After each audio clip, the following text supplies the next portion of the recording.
Good evening, good afternoon, and good morning to you wherever you are in the world. I'm Robert Miles, actor, writer, director, and creator of the Shakespeare Deck, and this is The Show Must Go Online, bringing you live, multi-award-winning performed readings of Shakespeare's complete plays.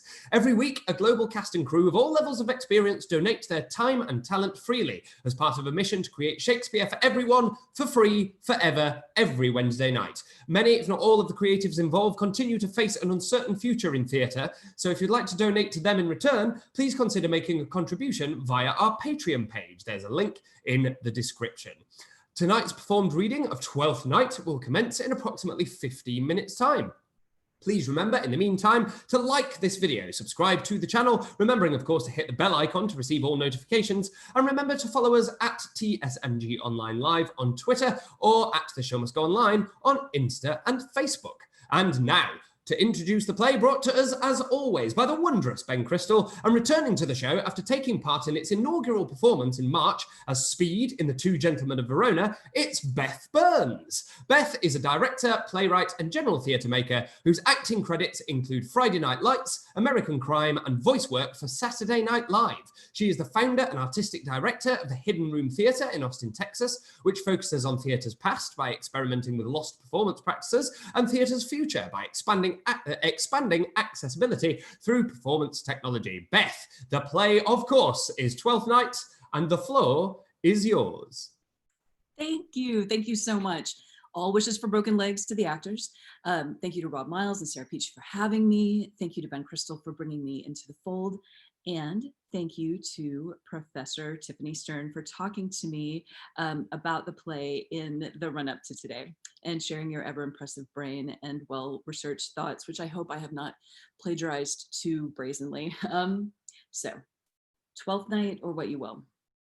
It's generally assumed that the play was the unnamed entertainment that the Lord Chamberlain's men mounted for Queen Elizabeth on Twelfth Night, 1601, when the royal guest of the evening was Don Virginio Orsino. So it's a festival play, and it's meant to be filled with music and singing and dancing, the stuff of masks. And there are a ton of rich motifs to tackle in this play. So as you're watching, you can keep your eye out for themes of separation, searching for our lost half, like the Greek myth that humans were first born with 2 heads and 4 arms and 4 legs, but the gods feared our power and they separated us, condemning us to search for our other half thereafter. Nature's inconstancy and the inconstancy of our own nature. Tragically, timely, the plague. Different mechanisms for coping with trauma, like mourning, excessive drinking, spending, desiring, etc. And the end of the party, the Twelfth Night itself. So all these and more are wrapped up in what I think is one of Shakespeare's best and most enjoyable journeys. So to that end, I would like you all to imagine, just for a moment, that we're going on a voyage together. And you're getting on a ship, and I want you to think about all the hopes and expectations that you might have for the trip itself, for the sights you'll see and the fun you'll have.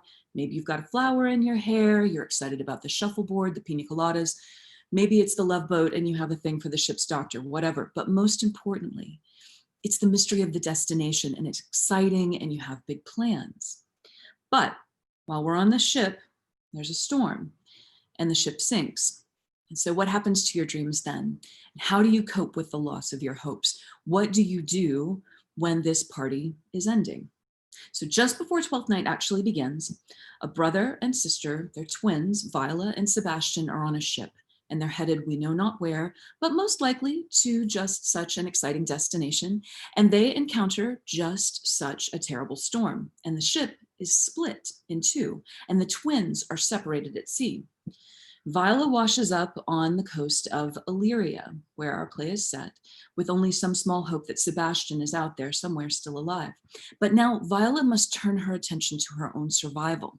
So she dresses herself as a boy, now called Cesario, and she goes to serve the man who governs this land, the Duke Orsino. Orsino is described in the play as noble, virtuous, learned, and valiant, and a bachelor. So VIOLA, now Cesario, she catches it for him bad, but of course, she is disguised as a boy, which dampens her chances. And on top of that, Orsino is already completely fixated on the Lady Olivia, despite the fact that Olivia is still in deep mourning for the loss of her own dear brother and her father, and will admit no suitors. But Orsino is stubborn, and he sends Cesario to woo on his behalf. Well, it works, and how? But Olivia falls madly in love with Cesario, and this puts Viola in a real pickle.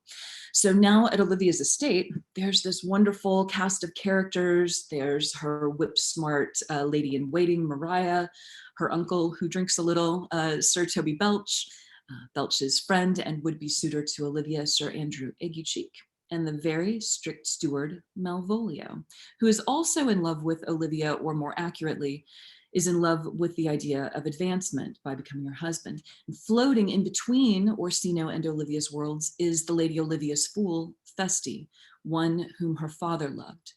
He's there to provide wisdom, jokes, and a link to the past, and to fill the play with music. Music's extremely important in this play, and so that's why I'd like to pop off the plot for just a bit and focus on that. So the first line out of the play, Orsino's "If music be the food of love, play on." It's beautiful, right? And it's largely misunderstood because it's often cited without the rest of the speech, which luckily you get to hear. "Give me excess of it, that surfeiting the appetite may sicken and so die." So he's instructing his musicians to play, and he wants more and more of the song, so much love that it gets sick, the love, it gets sick and it dies inside of him. And so as you're listening to that opening speech, you're going to hear Shakespeare manage to encapsulate Orsino's sexual desire through music, even in the sound of the wind, and those desires without completion, and Orsino's changeability and naivete when it comes to love versus longing. Does Orsino really love Olivia, and does he really want that love to die? Or is he actually in love with the idea of himself in love? And in that same speech, Shakespeare foreshadows the arrival of Viola into Orsino's world via violets, also the flower of melancholy, so more character expansion there. It's one hell of an opening speech. So do note whenever Orsino talks about music and when he demands it and why. And Viola herself at the beginning of the play declares that she can sing and speak to him, Orsino, in many sorts of music. Although within the script, she never actually gets that opportunity. She almost certainly did at some point in the writing, but perhaps her big musical numbers were cut. Maybe a boy actor's untimely voice break made him unable to sing. We just don't know. But when Viola, as Cesario, speaks to Olivia about how he would woo if he loved, she says that he would write loyal cantons of contemned love and sing them loud, even in the dead of night. Oh, you should not rest, which is a lovely sexual and musical double entendre. And it's no wonder that Olivia is won over, right? But this is how Viola pictured that she would woo as Cesario, a man whose possibilities are open-ended. And when speaking to Orsino about her imaginary sister, herself, a person restricted, Viola tells him that because she did not reveal her feelings, her history was a blank, my lord. She never told her love. Silence, there's no music. It's hope denied, it's love concealed, a song that should have been hallooed to the reverberate hills hushed, and a life therefore made into nothing, a blank. And while Orsino overfeeds his love with open song, hers is starved even for a word. And Sir Toby and Sir Andrew, they call out for song. "Would you have a love song or a song of good life?" asks FESTE, his bitterness showing. Right? They choose a love song. "In delay there lies no plenty, then come kiss me, sweet and 20. Youth's a stuff will not endure." So there's hope of love and kisses against the sharp reality of the fall of both the body and the relationship. A late night catch sung joyously in Olivia's kitchen is squashed by the steward Malvolio, a kind of Puritan. Another pleasure denied, and it prompts those he's wronged to trick him most deviously. They raise his hopes with a faked love letter, and then they make him appear mad as he tries to do as the letter instructs. And Malvolio's hopes are built up to such an extreme and then pummeled. And whose side are we on as the audience? He stopped our fun too. Were we singing along?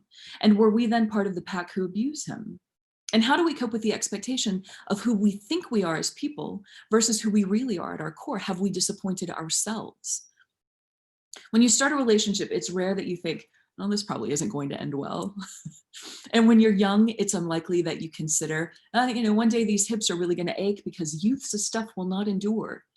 When you have your first drink, you don't generally consider that you could end up an alcoholic like Sir Toby, but some of us certainly do. When you find a letter declaring secret love for you, you don't naturally think, oh, someone's probably trying to play a terrible trick on me, like Malvolio.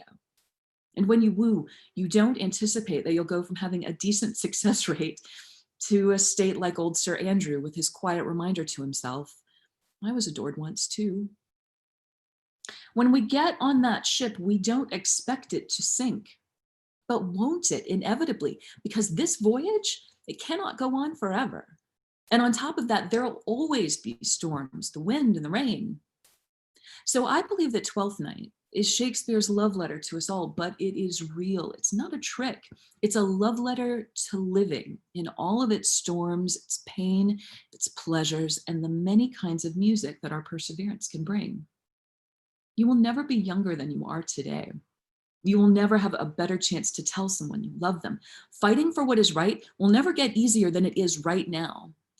So live and love and sing and hope. And when those hopes are dashed by God, you get up and you live some more, because like it or not, this voyage is going to end.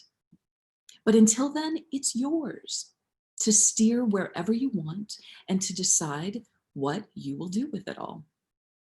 And with that, I joyfully introduce you to the Show Must Go Online's production of Twelfth Night, to do with what you will. Thank you so much for that incredible introduction, Beth, full of wonderful curiosities, philosophies, continuities, and even double entendres, all there to be discovered in this remarkable, remarkable play. And so, dear groundlings, the show is about to begin. Please make yourselves comfortable. Remember to capture your reactions on social using the hashtag #ShowMustGoOnline. And please enjoy William Shakespeare's Twelfth Night.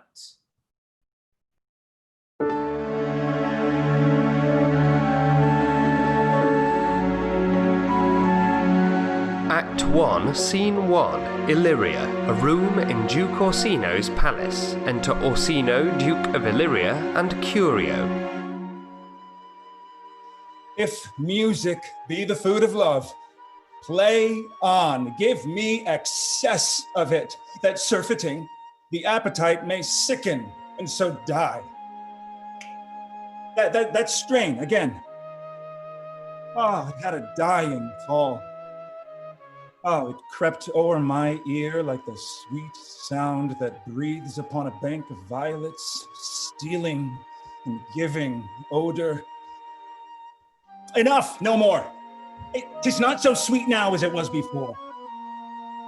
Oh, spirit of love, how quick and fresh art thou, that notwithstanding thy capacity receiveth as the sea, not enters there. Of what validity and pitch soe'er, but falls into abatement and low price, even in a minute. So full of shapes is fancy, that it alone is high fantastical. Hunt, my lord? What, Curio? Heart? Why, so I do, the noblest that I have. Oh, when mine eyes did see Olivia first, methought she purged the air of pestilence. At that instant was I turned into a hart, and my desires, like fell and cruel hounds, ere since pursue me. Oh, how now? What news from her? So please, my lord, I might not be admitted, but from her handmaid do return this answer. The element itself, till 7 years hence, shall not behold her face at ample view, but like a cloistress, she will veiled walk and water once a day her chamber round with eye offending brine. All this to season a brother's dead love, which she would fresh and lasting in her sad remembrance.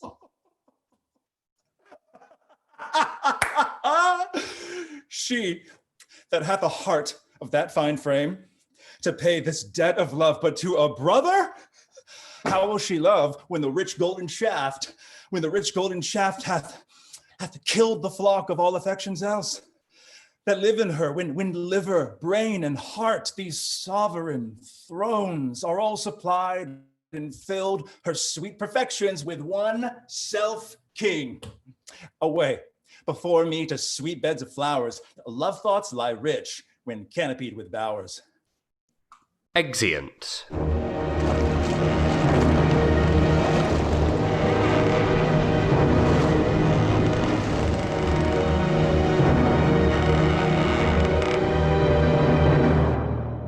Act 1, Scene 2, The Sea Coast. Enter VIOLA and a captain.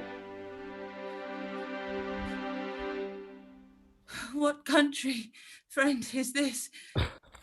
This is Illyria, lady.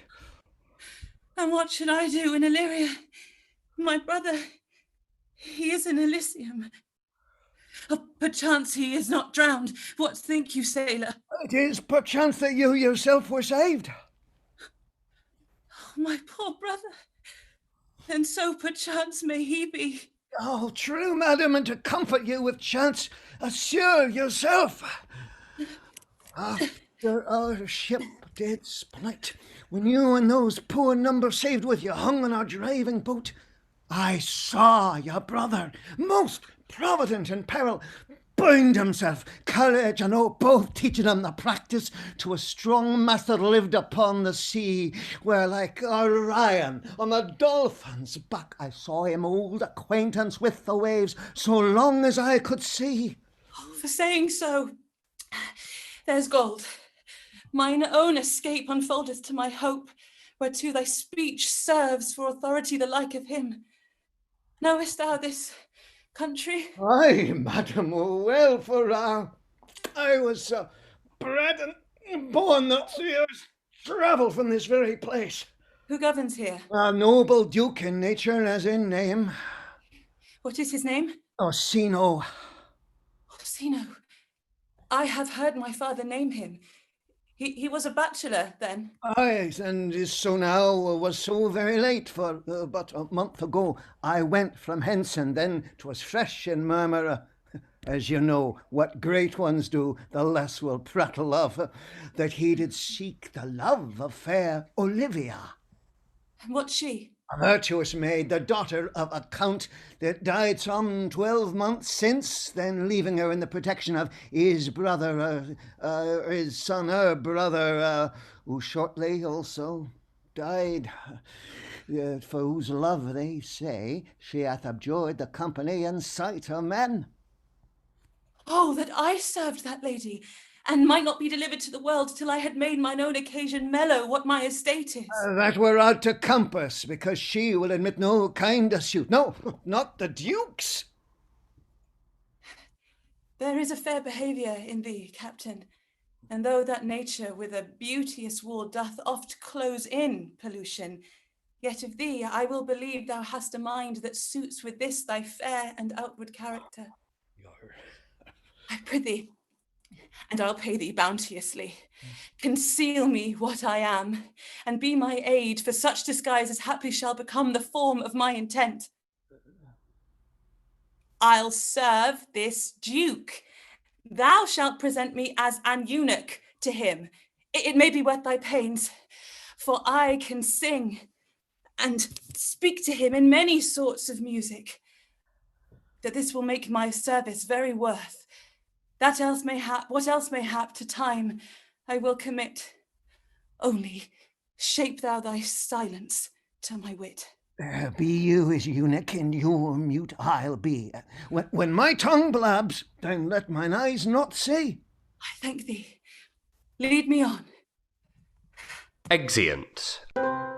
Act 1, Scene 3, a room in Olivia's house. Enter Sir Toby Belch and Maria. What a plague!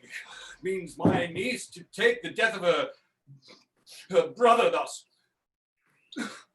I'm sure Carys, an enemy to life. By my troth, Sir Toby, you must come in earlier nights. Your cousin, my lady, takes great exceptions to your ill hours.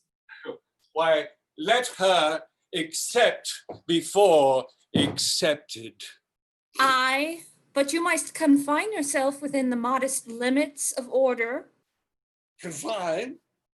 I'll confine myself to these clothes, these clothes are as good enough to drink in, and so be these boots.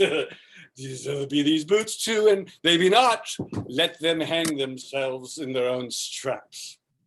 That quaffing and drinking will undo you. I heard my lady talk of it yesterday, and of a foolish knight that you brought in one night here to be her wooer. Oh, Sir Andrew Cheek? Aye, he. He's as tall a man as any in Lydia. What's that to the purpose? Why, he has 3,000 ducats a year. Aye, but he'll have but a year in all those ducats. He's a very fool and a prodigal. Fine, that you say so. He plays the viola de gambois and speaks 3 or 4 languages, word for word, without book, and hath all the good gifts of nature. He hath indeed almost natural, for besides that he's a fool, he's a great quarreler, and but that he has the gift of a coward to allay the gust he hath in quarreling, 'tis thought among the prudent he would quickly have the gift of a grave. By this hand, they are scoundrels and subtractors that say so of him. Who are they? They that add more o'er he's drunk nightly in your company. Well, why, drinking and with drinking health to my niece, and I'll drink to her as long as there's passage in my throat. And drink in Illyria. He's a coward and a coistrel that will not drink my niece until his brains turn over the toe like a perished top. What? Winch? Castellano Volgo, for here he comes, Sir Andrew Ague-face. Oh, Sir Toby built! How now, Sir Toby built! Sweet Sir Andrew! Oh, bless you, fair shrew. And you too, sir. Accost, Sir Andrew, accost. What's that? My niece's chambermaid.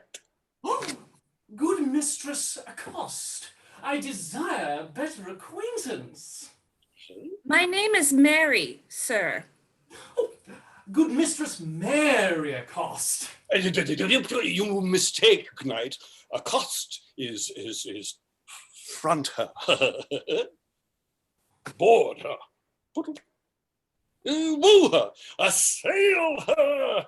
By my truth, I would not undertake her in this company. Is that the meaning of accost? Fare ye well, gentlemen. Oh, and thou let part so, Sir Andrew, would thou mightst never draw sword again. And you part so, mistress, I would I might never draw sword again. Fair lady, do you think you have fools in hand? Sir, I have not you by the hand. Oh, marry, but you shall have, and here is my hand. Now, sir, thought is free. I pray you bring your hand to the buttery bar and let it drink. Wherefore, sweetheart? What's your metaphor? Oh, it's dry, sir. Why, I think so. I'm not such an ass, but I can keep my hand dry. But what's your jest? A dry jest, sir. Are you full of them? Aye, sir, I have them at my fingers' ends. Mary, now I let go your hand. I am barren. O knight, thou lackest a cup, O canary. When did I e'er see thee put down? Never in all your life, I think, unless you see canary put me down. Sometimes I have no more wit than a Christian or an ordinary man has. but I'm a great eater of beef, and I believe that does harm to my wit. No doubt, no question. And I thought that I'd forswear it. I'll ride home tomorrow, Sir Toby. Pourquoi, Sir Knight? What is a pork? What? Do or not do? Oh, I would I had bestowed that time in the tongs that I have in fencing, dancing, and bear baiting. Oh, had I but followed the arts. Faith, I'll home tomorrow, Sir Toby. Your niece will not be seen, or if she be, it's 4 to 1 she'll none of me. The Count himself here hard by woos her. She'll none of the Count. She'll not match above her degree, neither in estate, years, nor wit. I have heard her sweat. Tut, tut, man.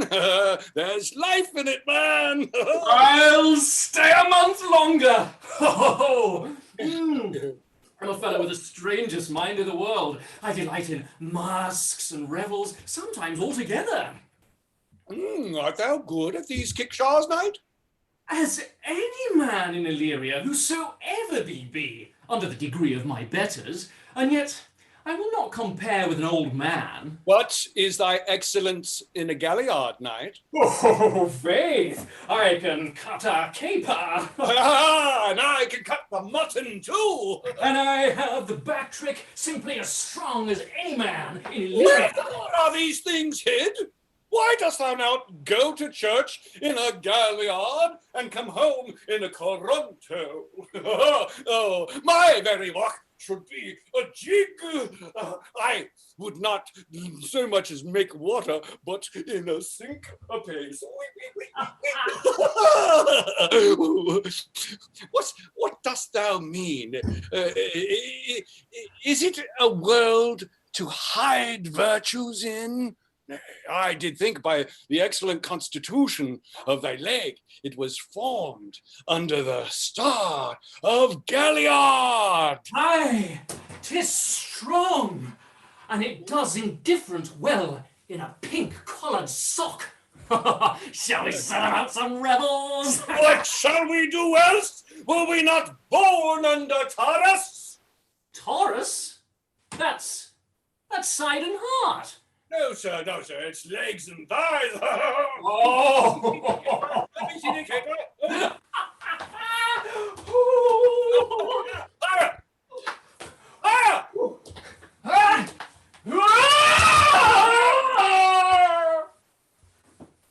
Excellent.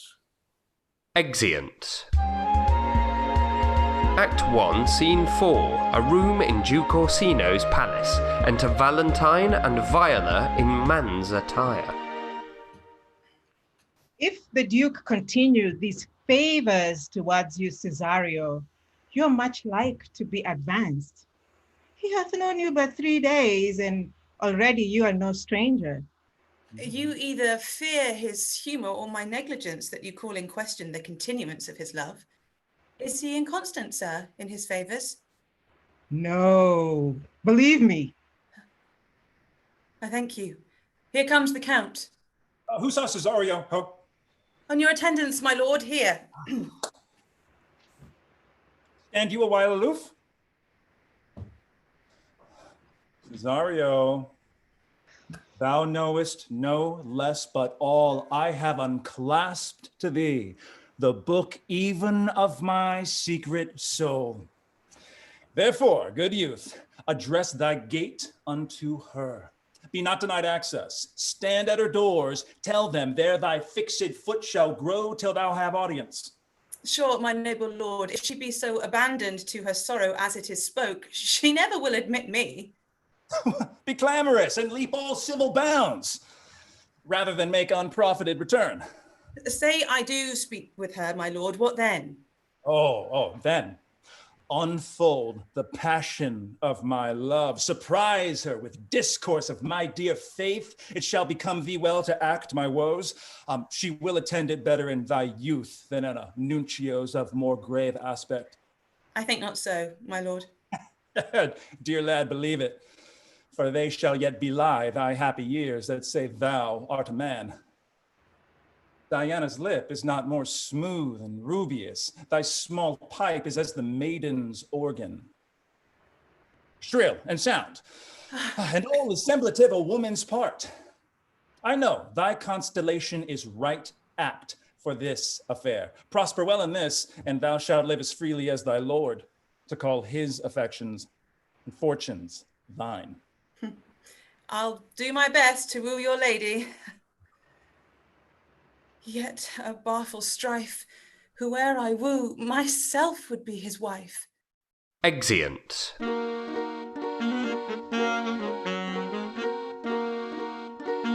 Act 1, Scene 5, a room in Olivia's house. Enter Maria and Clown Feste. Nay, either tell me where thou hast been, or I will not open my lips so wide as a bristle may enter in way of thy excuse. My lady will hang thee for thy absence. Let her hang me. He that is well hanged in this world needs fear no colours. I'll make that good. He shall see none to fear. Yet you will be hanged for being so long absent, or to be turned away? Is not that as good as hanging to you? Many a good hanging prevents a bad marriage, and for turning away, let summer bear it out. You are resolute, then? Not so, neither, but I am resolved on 2 points. That if one break, the other will hold, or if both break, your gaskins fall. Apt in good faith, very apt. Well, go thy way. If Sir Toby would leave drinking, thou wert as witty a piece of Eve's flesh as any in Illyria. Peace, you rogue, no more of that. Oh, here comes my lady. Make your excuse wisely. You were best. Wit, and it be thy will. Put me into good fooling. Those wits that think they have thee do very oft prove fools, and I, that am sure I lack thee, may pass for a wise man. For what says Quinapalus? Better a witty fool than a foolish wit. Oh, God bless thee, lady. Take the fool away. Do you not hear her, fellow? Take away the lady. Go to your dry fool. I'll know more of you. Besides, you grow dishonest. 2 faults, Madonna, that drink and good counsel will amend. Forgive the dry fool drink, then is the fool not dry. Bid the dishonest man mend himself.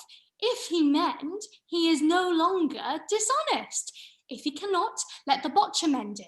Anything that's mended is but patched. Virtue that transgresses is but patched with sin, and sin that amends is but patched with virtue. The lady bade take away the fool, therefore I say again, take her away. Sir, I bade them take you away. Misprison in the highest degree. Lady, caculus non facit monachum. That's as much to say as I wear not motley in my brain. Good Madonna, give me leave to prove you the fool. Can you do it? Oh, dexterously. Good Madonna. Make your proof. I must catechize you for it, Madonna. Good, my mouse of virtue, answer me. Well, sir, for want of other idleness, I'll bide your proof. Good Madonna, why mournest thou? Good fool, for my brother's death. I think his soul is in hell, Madonna. I know his soul is in heaven, fool. The more fool, Madonna, to mourn for your brother's soul being in heaven. Ha! Take away the fool, gentlemen. What think you of this fool, Malvolio? Doth he not mend? Yes, and shall do until the pangs of death shake him. Infirmity that decays the wise doth ever make the better fool. God How send say you sir. that, Malvolio? Well, I marvel your ladyship takes delight in such a barren rascal. I saw him put down the other day with an ordinary fool that has no more brain than a stone. But look you now, he is out of his guard already. Unless you laugh and minister occasion to him, he is gagged. I protest. I take these wise men that crow so at these set kind of fools no better than the fools of zanies. Oh, you are sick of self-love, Malvolio, and taste with a distempered appetite. Be generous, and free disposition is to take those things for bird bolts that you do deem cannon bullets. There is no slander in an allowed fool, though he do nothing but rail, nor no railing in a known discreet man, though he do nothing but reprove. Now Mercury endue thee with leasing, for thou speakest well of fools. Oh. Madam, there is at the gate a young gentleman much desires to speak with you. From the Count Orsino, is it? I know not, madam. 'Tis a fair young man and well attended. Who of my people hold him in delay? Sir Toby, madam, your kinsman. Fetch him off, I pray you. He speaks nothing but madman. Fie on him. Go you, Malvolio. If it be a suit from the Count, I am sick, or not at home. What you will, to dismiss it. Now you see, sir, how your fooling grows old, and people dislike it. Thou hast spoke for us, Madonna, as if thy eldest son should be a fool, his skull Jove crown with brains. For here he comes, oh, one of thy kin has a most weak peer matter.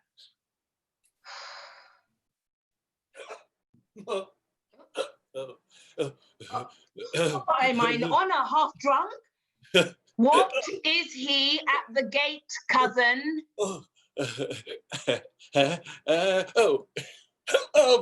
Gentlemen. Gentlemen? What gentleman? 'Tis a gentleman here. Oh, playing you these pickle herring. How now, slaughter! Cousin, how have you come so early by this lethargy? Lechery? Oh, I defy lechery. There's one at the gate. Aye, marry. What is he? Let him be the devil, and he will. I cannot. Give me faith, I say I. Well, it's all one. What's a drunken man like, fool? Like a drowned man, a fool, and a madman. One draught above heat makes him a fool, the second mads him, and the third drowns him. Go thou, for he's in the 3rd degree of drink. He's drowned. Go look after him. He is but mad yet, Madonna, and the fool shall look to the madman. Madam, yon young fellow swears he will speak with you. I told him you were asleep. He takes on him to understand so much, and therefore comes to speak with you. I told him you were sick. He seems to have a foreknowledge of this too, and therefore comes to speak with you. What is to be said to him, lady? He is fortified against any denial. Tell him he shall not speak with me. Been told so. He says he'll stand at your door like a sheriff's post and be the supporter to a bench, but he'll speak with you. What kind of man is he? Why, of mankind. What manner of man? Very ill manner. He'll speak with you, will you or no? Of what personage and years is he? Not old enough to be a man, nor young enough for a boy. As a squash is, before it is a peas cod, between boy and man. He is very well favoured, and he speaks very shrewishly. One would think that his mother's milk is scarce out of him. Let him approach. Call him my gentlewoman.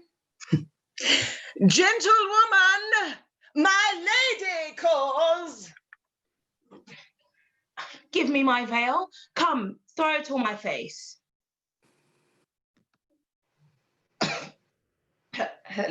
We'll once more hear Orsino's embassy. The honourable lady of the house, which is she? Speak to me, I answer for her. Your will? Most radiant, exquisite, and unmatchable beauty. I pray you tell me if this be the lady of the house, for I never saw her. I would be loath to cast away my speech, for besides that it is excellently well penned, I have taken great pains to con it. Good beauties, let me sustain no scorn. I am very comfortable, even to the least sinister usage. Whence came you, sir? I can say little more than I have studied, and that question's out of my part. Good gentle one, give me modest assurance if you be the lady of the house, that I may proceed in my speech. Are you a comedian? No, my profound heart. And yet, by the very fangs of malice, I swear I am not that I play. Are you the lady of the house? If I do not usurp myself, I am. Most certain, if you are she, you do usurp yourself, for what is yours to bestow is not yours to reserve. But this is from my commission. I will on with my speech in your praise, and then show you the heart of my message. Come to what is important in, I forgive you the praise. Alas, I took great pains to study it, and 'tis poetical. More like to be feigned. I pray you, keep it in. I heard you were saucy at my gates, and allowed your approach rather to wonder at you than to hear you. If you be not mad, be gone. If you have reason, be brief. 'Tis not that time of moon with me to make one in so skipping a dialogue. Will you hoist sail, sir? Here lies your way. No, good swabber, I am to hull here a little longer. Some mollification for your giant sweet lady. Tell me your mind. I am a messenger. Oh, you have some hideous matter to deliver when the courtesy of it is so fearful. Speak your office. It alone concerns your ear. I bring no overture of war, no taxation of homage. I hold the olive in my hand. My words are as full of peace as matter. Yet you began rudely. What are you? What would you? That rudeness that hath appeared in me have I learned from my entertainment. What I am and what I would are as secret as maidenhead. To your ears, divinity. To any others, profanation. Give us the place alone. We will hear this divinity.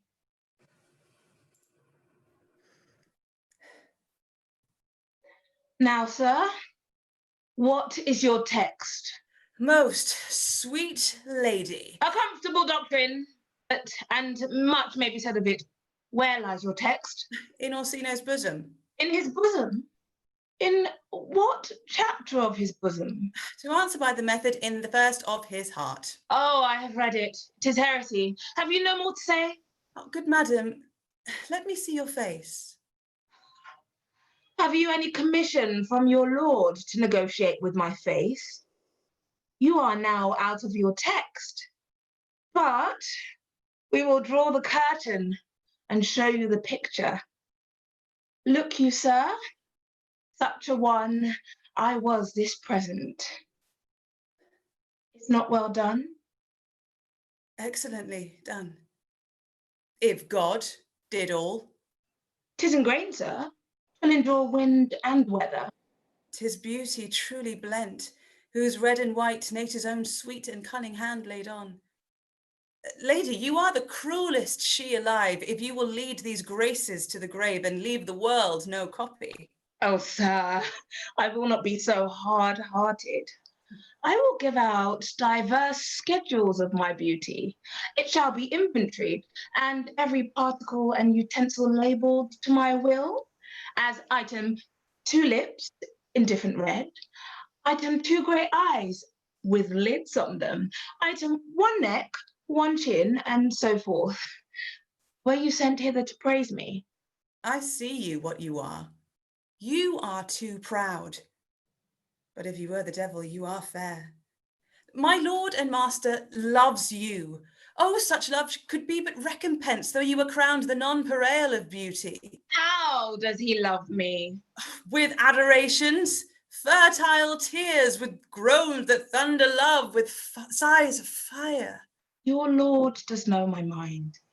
I cannot love him, yet I suppose him virtuous, know him noble, of great estate, of fresh and stainless youth, in voices well divulged, free, learned, and valiant, and in dimension and the shape of nature, a gracious person.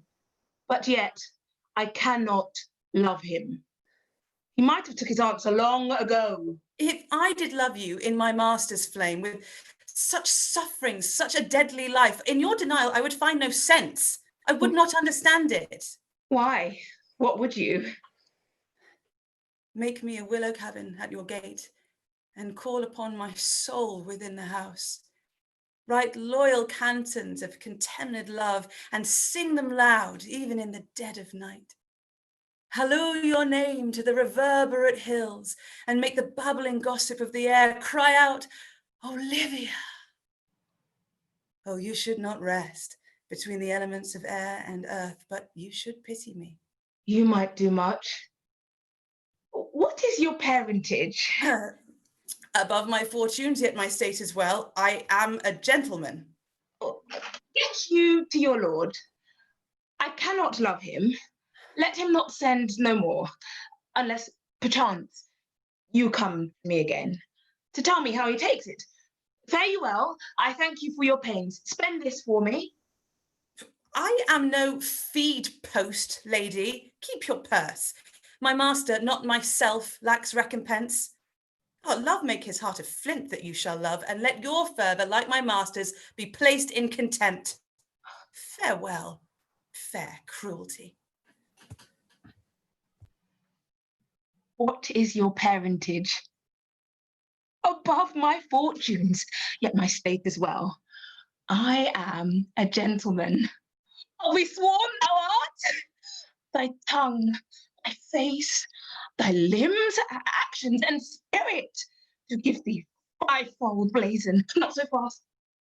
Soft, soft. Unless the master were the man. How now? Even so quickly one may catch the plague?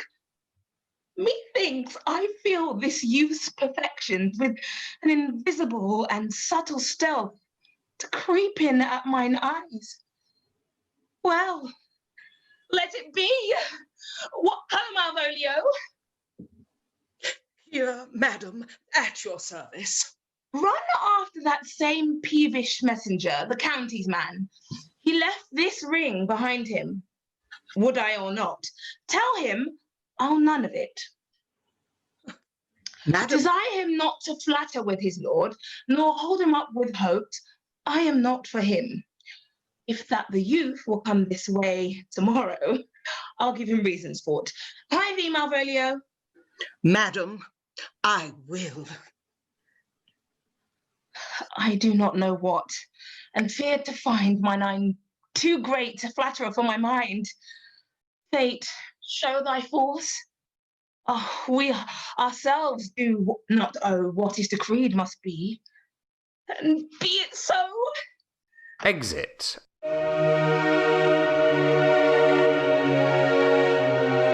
Act 2, Scene 1, The Sea Coast. Enter Antonio and Sebastian.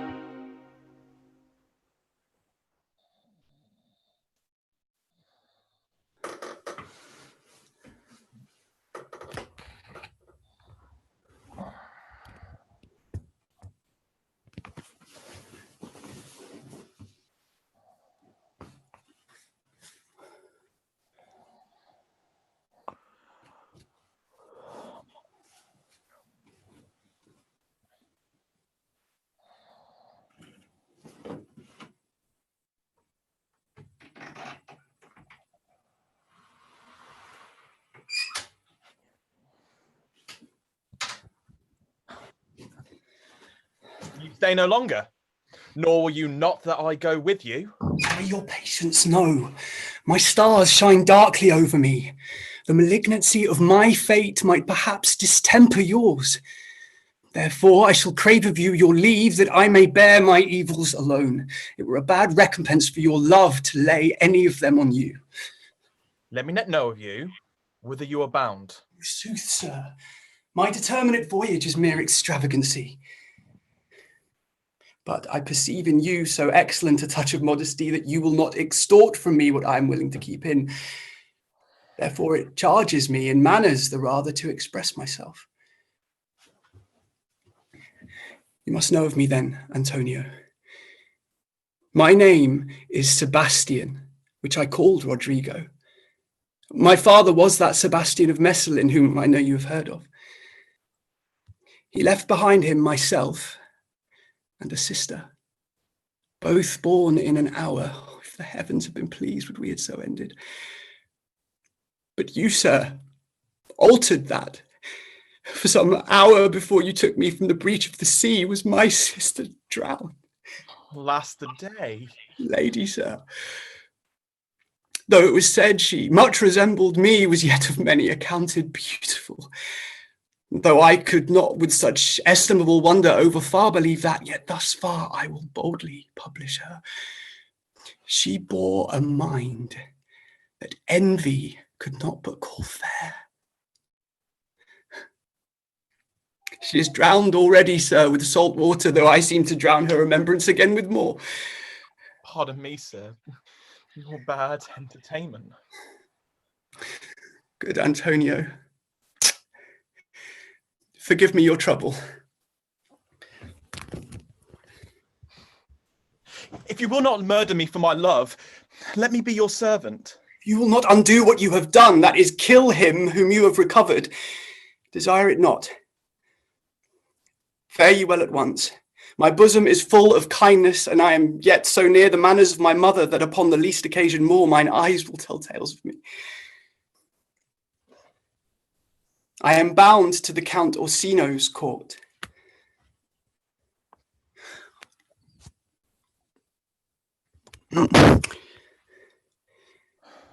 Farewell.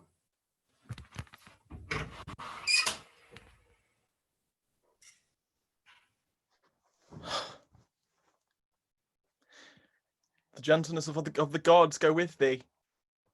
I have many enemies in Orsino's court, else would I very shortly go with thee. But come what may, I do adore thee so, that danger may seem sport, and I will go. Exit. Act 2, Scene 2, Illyria, a street. Enter VIOLA and MALVOLIO at several doors. Were not you, even now, with the Countess Olivia? Even now, sir, on a moderate pace, I have since but arrived hither. She returns this ring to you, sir. You might have saved me my pains to have taken it away yourself. She adds, moreover, that you should put your lord into a desperate assurance she will none of him, and one thing more, that you be never so hardy to come again in his affairs, unless it be to report your lord's taking of this ring. Receive it so. She took the ring of me, I'll none of it. Come, sir. You peevishly threw it at her, and her will is that it should be so returned. If it be worth stooping for, there it lies in your eye. If not, be it his that finds it. I left no ring with her. What means this lady? Fortune forbid my outside have not charmed her. She made good view of me. Indeed, so much that methought her eyes had lost her tongue, for she did speak in starts distractedly. Oh, she loves me, sure. The cunning of her passion invites me in this churlish messenger. None of my lord's ring, why he sent her none. I am the man. If it be so as 'tis, poor lady, she had better love a dream. Disguise, I see that art at wickedness, wherein the pregnant enemy does much. How easy is it for the proper false in women's waxen hearts to set their forms? Alas, our frailty is the cause, not we. For such as we are made of, such we be. How will this fudge? My master loves her dearly, and I, poor monster, fond as much on him, and she mistaken seems to dote on me. What will become of this? As I am man, my state is desperate for my master's love. As I am woman, now, alas, the day. What thriftless sighs shall poor Olivia breathe? Oh, time, thou must untangle this, not I. It is too hard a knot for me to untie. Exit.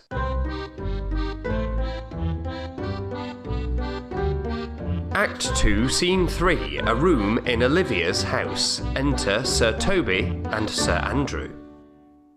Approach, Sir Andrew. Not to be abed after midnight is to be up betimes, and deliculo sugere, thou knowest? Nay, by my troth, I know not. But I know to be up late is to be up late. A false conclusion. I hated it as an unfilled cup. To be up after midnight is to go to bed, rather, to go to bed then is early. So that to go to bed after midnight is to go to bed betimes. Does not our life consist of the 4 elements? Faith, so they say, but I rather think it consists of eating and drinking.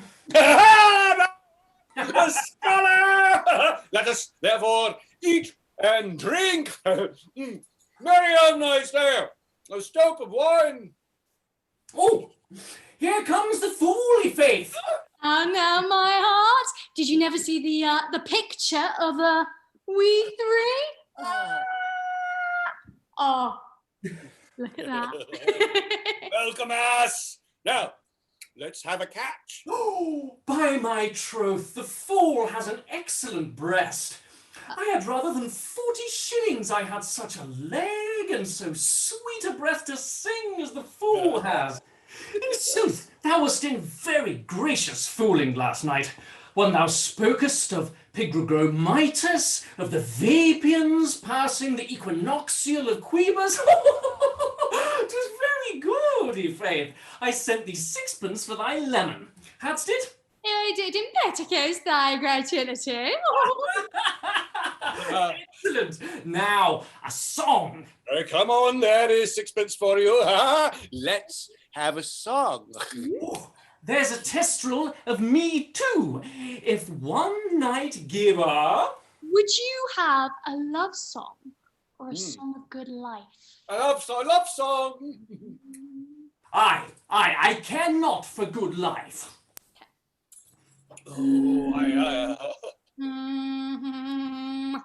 Oh, mistress mine, where are you roaming? Oh, staying here, your true love's coming, that can sing both high and low. Trip no further, pretty sweeting, journey's ending, lovers meeting. Every wise man's son doth know.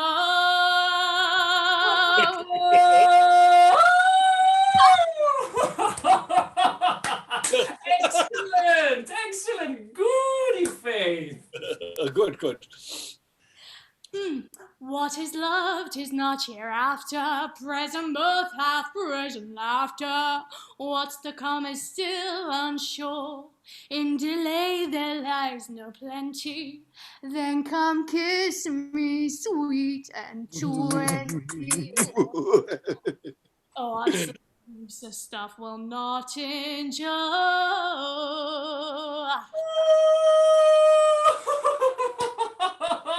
A mellifluous voice as I am true knight. A contagious breath.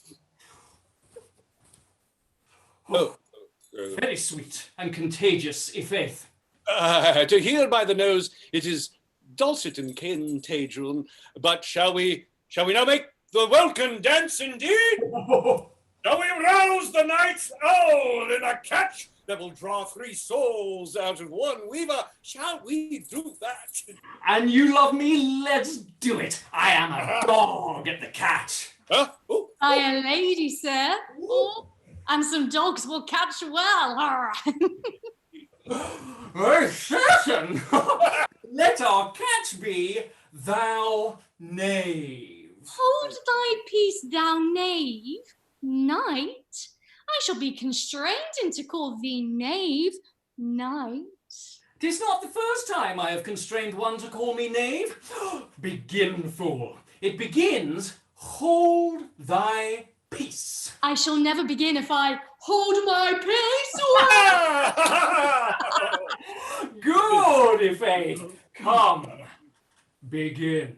Oh, hold thy peace, so hold thy peace. Hold thy peace, hold thy peace. I don't like the musical grease. I don't like the musical grease. Hold thy peace, so hold thy peace. Hold thy peace, hold thy peace. Royal Canadian Mounted Police. Royal Canadian Mounted Police. Hold thy peace, hold thy peace. Hold thy peace, hold thy peace.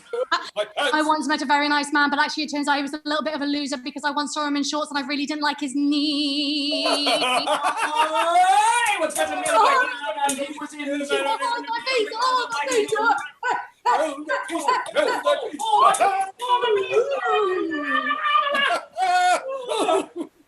But a caterwauling do you keep here? If my lady have not called up her steward Malvolio and bid him turn you out of doors, never trust me. My ladies, Cataean, we are politicians, Malvolios and Pecaranzis. 3 merry men, 3 merry men be we. Am I not consanguineous? Am I not of her blood? Tilly Valley lady, there dwelt a man in Babylon. Lady. Screw me, the knight's in admirable fooling. Aye, he does well enough if he be disposed, and so do I too. He does it with a better grace, but I do it more natural. Oh, the 12th day of December.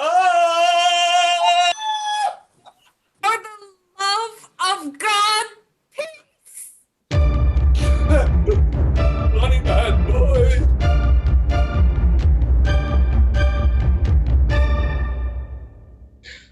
My masters, are you mad?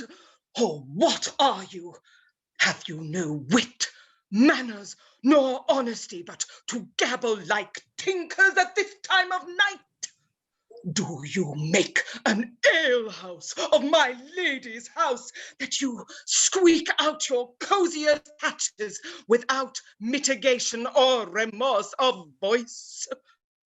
Is there no respect of place, persons, nor time in you? We did keep time, sir. In our catches, snack up. Sir Toby, I must be round with you. My lady bade me tell you that though she harbours you as her kinsman, she is nothing allied to your disorders. If you can separate yourself and your misdemeanors, you are welcome to the house. If not, and it would please you to take your leave of her, she is very willing to bid you farewell. Farewell, dear heart, since I must needs be gone. Nay, good Sir Toby. His eyes do show his days are almost done. But I will never die. Sir Toby, there you lie. is much to you.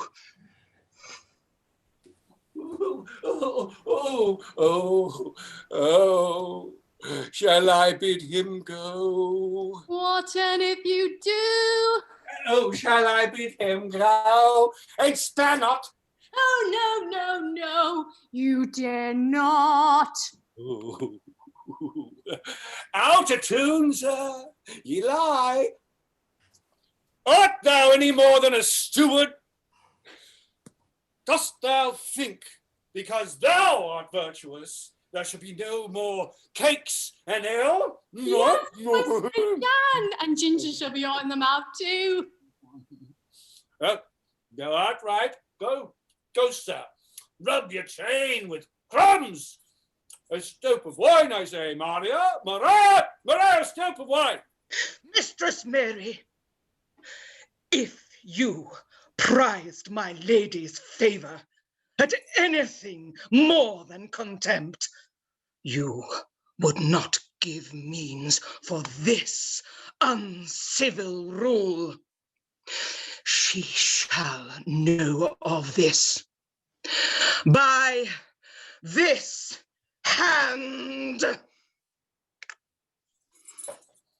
Oh, shake your ears. For as good a deed as to drink when a man's a-hungry, to challenge him in the field, and then to break promise with him and make a fool of him. Dude, knight, I'll write thee a challenge, and I'll deliver thy indignation to him by word of mouth. Sweet Sir Toby, be patient for tonight. Since the youth of the counts was today with my lady, she is much out of quiet. For Monsieur Malvolio, let me alone with him. If I do not gull him into a nay word and make him a common recreation, do not think I have wit enough to lie straight in my bed. I know I can do it. Possess us, tell us something of him. Marry, sir, sometimes he is a kind of Puritan. Oh, if I thought that, I'd beat him like a dog. Oh, what, for being a Puritan? Thy exquisite reason, dear knight. I have no exquisite reason for it, but I have reason good enough. The devil a Puritan that he is, or anything constantly but a time pleaser, an affectioned ass that constate without book and utters it by great swaths. The best persuaded of himself, so crammed as he thinks with excellencies, that it is his grounds of faith that all that look on him love him. And on that vice in him will my revenge find notable cause to work. What wilt thou do? I will drop in his way some obscure epistles of love, wherein by the color of his beard, the shape of his leg, the manner of his gait, the expression of his eye, forehead, and complexion, he shall find himself most feelingly personated. I can write very like my lady, your niece. On a forgotten matter, we could hardly make distinction of our hands. Oh, excellent! I smell a device. I have it in my nose too. He shall think by the letters that thou wilt drop that they come from my niece and that she's in love with him. My purpose is indeed a horse of that color. And your horse now would make him an ass? Ass? I doubt not. Oh, 'twill be admirable. A sport royal, I warrant you. I know my physic will work with him. I will plant you two and let the fool make a third, where he shall find the letter. Observe his construction of it for this night, to bed and dream on the event. Farewell. Oh, good night, Penthesilea. Oh, me.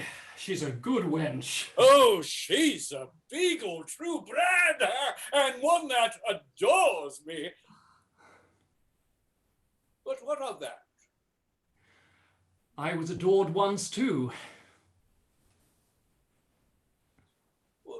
Let us to bed, knight. Thou hadst need send for more money. If I cannot recover your niece, I am a foul way out. Oh, send for money, knight. If thou hast her not in the end, call me cut. And if I do not, never trust me. Take it how you will. Come. Come, well, I'll go burn some sack. 'Tis too late to go to bed now. Come, knight. Come. Exeunt. Act 2, Scene 4, a room in Duke Orsino's palace. Enter Duke, Viola, and Valentine. Give me some music. Now, good morrow, friends. Now, good Cesario, but that piece of song, that old and antique song we heard last night, methought it did relieve my passion much more than the light airs and recollected terms of these most brisk and giddy paced times. Come, but one verse. He is not here, so please your lordship that should sing it.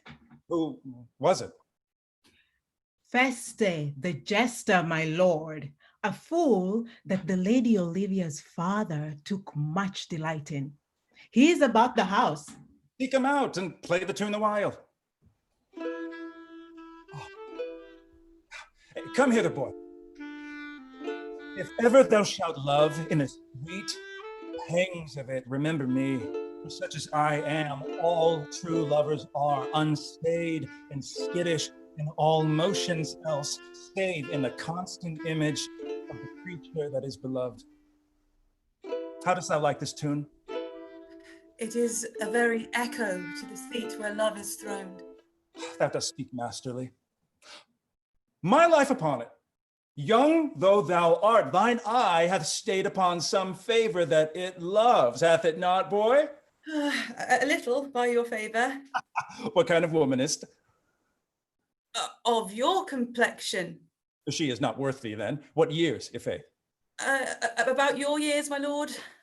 Too old, by heaven. Let still the woman take an elder than herself, so wears she to him, so sways she level in her husband's heart. For boy, however we do praise ourselves, our fancies are more giddy and unfirm, more longing, wavering, sooner lost and worn than women's are. I think it well, my lord.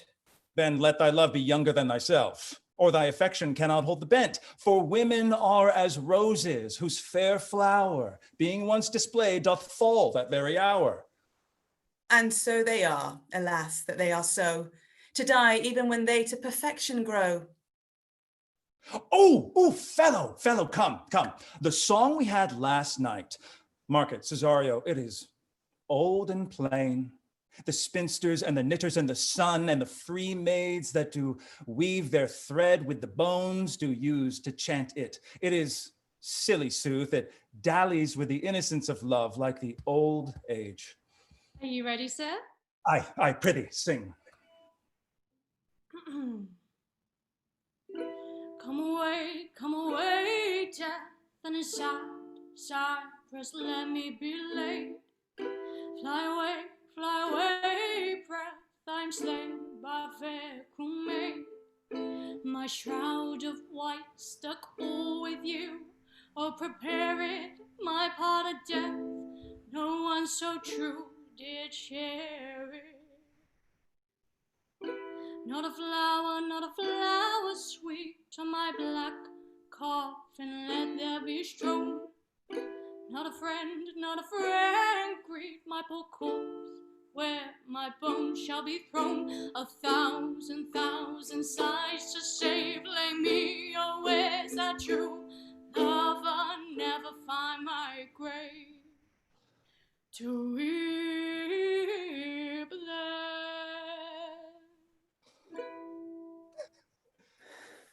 There's for thy pains. Oh, no pain, sir.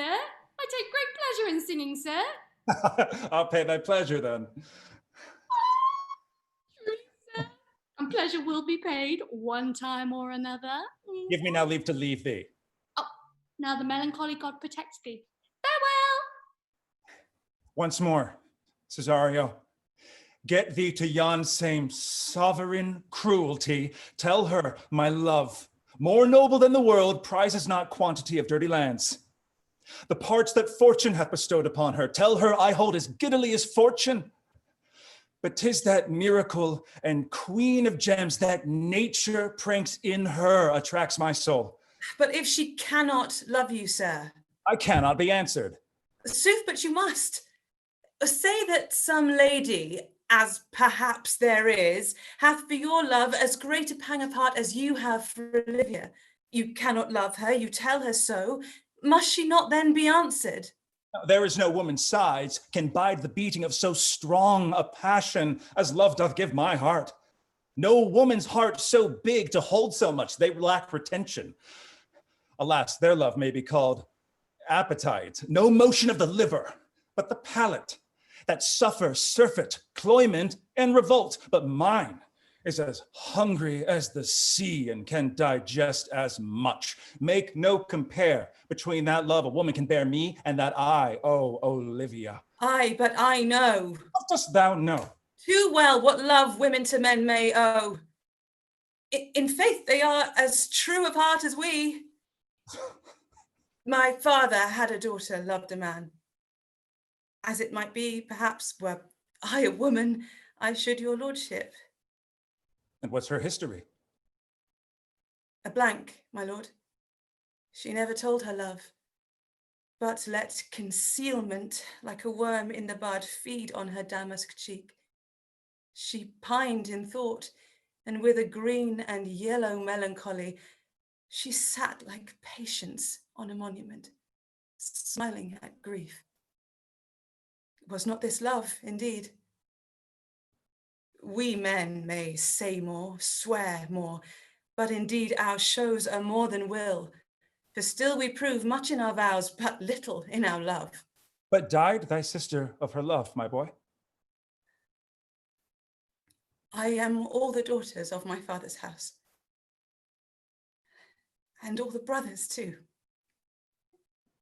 And yet I know not. Sir, shall I to this lady? Aye, that's the theme. To her in haste. Give her this jewel. Say my love can give no place, bide no denay.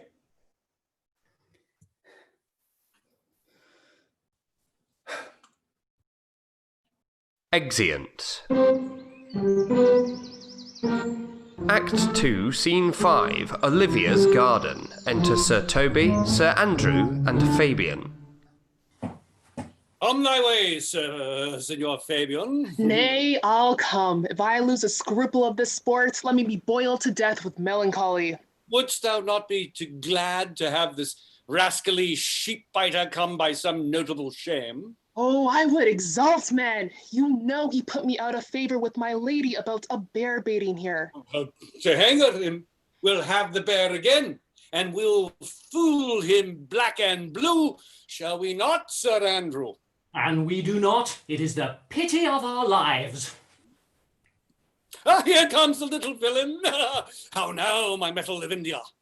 Get ye all three into the box tree. Malvolio's coming down this walk. He has been yonder in the sun practicing behavior to his own shadow this half hour. Observe him for the love of mockery, for I know this letter will make a contemplative idiot of him. Close in the name of jesting. Lie thou there. For here comes the trout that must be caught with tickling. 'Tis but fortune. All is fortune. Maria once told me that she did affect me, and I have heard herself come thus near that should she fancy it should be one of my complexion. Besides, she uses me with a more exalted respect than anyone else that follows her. Oh, what should I think on't? Is an overweening rogue. Oh, peace. Contemplation plays on him like a real turkey cock of him, how he jets on his advanced plumes. Slight, I could so beat the rogue. No peace, I say. To be Count Malvolio. Oh, rogue! Pistol him! Pistol him! Peace. There is example for it. The lady of the stretchy married the yeoman of the wardrobe. Fie on him, Oh, Jezebel. peace! Now he's deeply in. Look how imagination blows him. Having been 3 months married to her, sitting in my state. What a stone bowl to hit him in the eye! Oh, my officers about me in my branched velvet gown, having come from a daybed where I left Olivia. Fire and brimstone! And then to have the humor of state, and after a demure travel of regard, telling them I know my place as I would they should do theirs, to ask for my kinsman Toby. Oh, bolts and shackles. 7 of my people, with an obedient start, make out for him. I frown the while, and perchance wind up my watch, or play with my some rich jewel. Toby approaches, curtsies there to me. Does this fella live? Oh, though our silence be drawn from us with cares, yet peace. Extend my hand to him thus, quenching my familiar smile with an austere regard of control. And does not Toby take you a blow to the lips? Saying, cousin Toby, my fortunes having cast me on your niece, give me this prerogative of speech. What? You must amend your drunkenness. Oh, scrub! Nay, patience, or we break the sinews of our plot. Besides, you waste the treasure of your time with a foolish knight. Oh, that's me, I warrant you. One Sir Andrew. Oh, I knew 'twas I, for many do call me fool. What employment have we here? Now is the woodcock near the gin. Oh, by my life, this is my lady's hand. These be her very C's, her U's, and her T's. And thus makes she her great P's. It is in contempt of question, her hand. Her C's, her U's, and her T's. Why's that? To the unknown beloved, this and my good wishes, her very phrases. By your leave, wax, soft. Oh, and the impressure her Lucrece with which she uses to seal. 'Tis my lady. To whom should this be? This wins him, liver and all.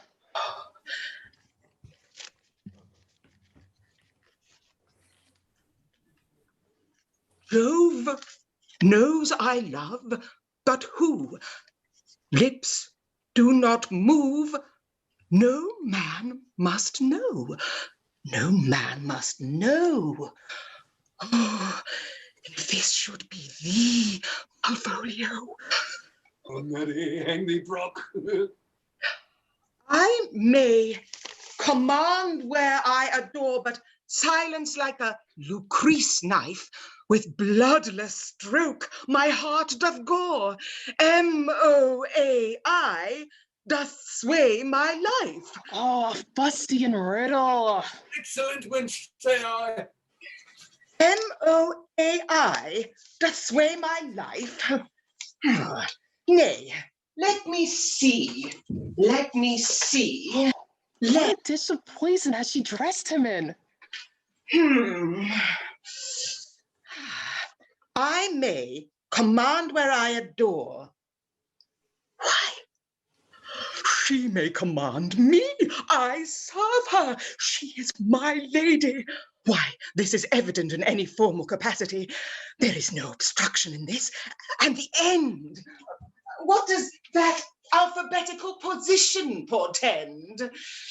Oh, if I could make that somehow resemble something in me. Softly. Malvolio!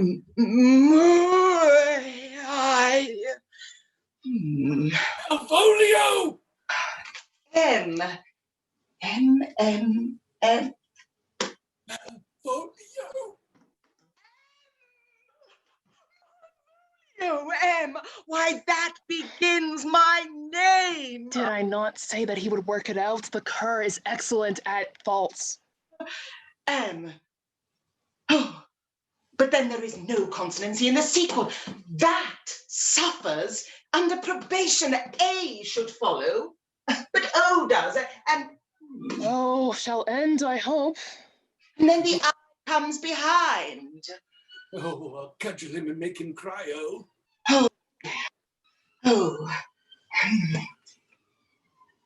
M. O-A-I. This simulation is not as the former, and yet, if I could crush it a little, it would fall to me, for all of these letters are in my name. Oh, soft. Here follows prose. If this fall into thy hand, revolve. In my stars I am above thee, but be not afraid of greatness. Some are born great, some achieve greatness, and some have greatness thrust upon them. Thy fates open their hands, let thy blood and spirit embrace them, and to inure themselves to what thou art like to be, cast thy humble slough and appear fresh. Be opposite with a kinsman, surly with servants. Let thy tongue tang arguments of state. Put thyself into the trick of singularity. She thus advises thee that sighs for thee. Remember who commended thy yellow stockings and wished to see thee ever cross-gartered. I say remember. Go to, thou art made, if thou desirest to be so. If not, let me see thee a steward still, the fellow of servants, and not worthy to touch fortune's fingers. Farewell, she that would alter services with thee, the fortunate unhappy. Daylight and champagne discover not more. This is open. I will be proud. I will read politic authors. I will baffle Sir Toby. I will wash off gross acquaintance. I will be point device, the very man. I do not fool myself now to let imagination jade me, for every reason excites me to this. My lady loves me. She did commend my yellow stockings of late. She did praise my leg for being cross-gartered.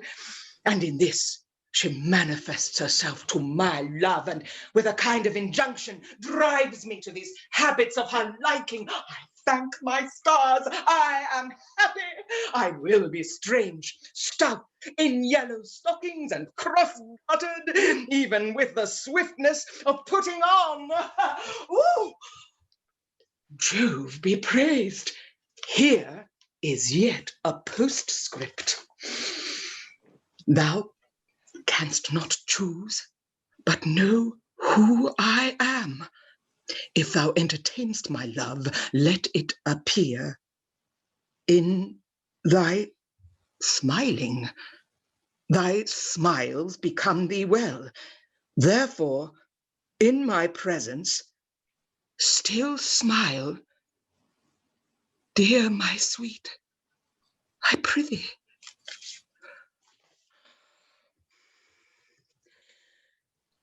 Jove, I thank thee.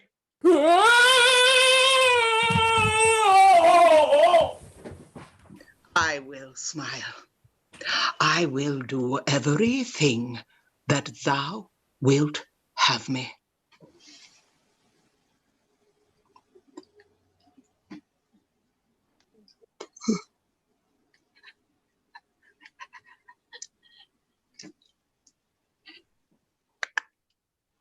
Oh, I will not give my part of this sport for a poison of thousands to be paid from the Sophie. What? I could marry this witch for this device. I too. And ask no other dowry with her but such another jest. Nor I neither. Oh, here comes our noble gull catcher. Oh, wilt thou set thy foot upon my neck? Or am I neither? Oh. Shall I play my freedom at trade trip and become thy bond slave? I' faith, or I either. Why, thou hast put him in such a dream that when the image of it leaves him, he must run mad. Nay, but say true, does it work upon him? Like aqua vitae with a midriff. If you will then see the fruits of the sport, mark his first approach before my lady. He will come to her in yellow stockings, and 'tis a color she abhors, and in cross-gartered a fashion she detests, and he will smile upon her, which will be so unsuitable to her disposition, being addicted to a melancholy as she is, that it cannot but turn him into a notable contempt. If you will see it, follow me. To the gates of Tartar, thou most excellent devil of wit. I'll make one too. Exeunt.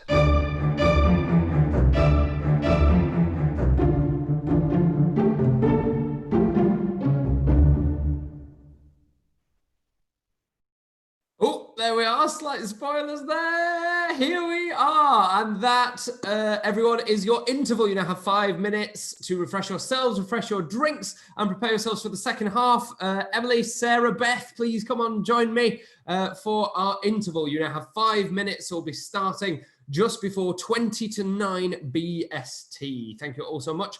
Audience members, if you have questions, please do throw those into the live chat so that we can dig them out.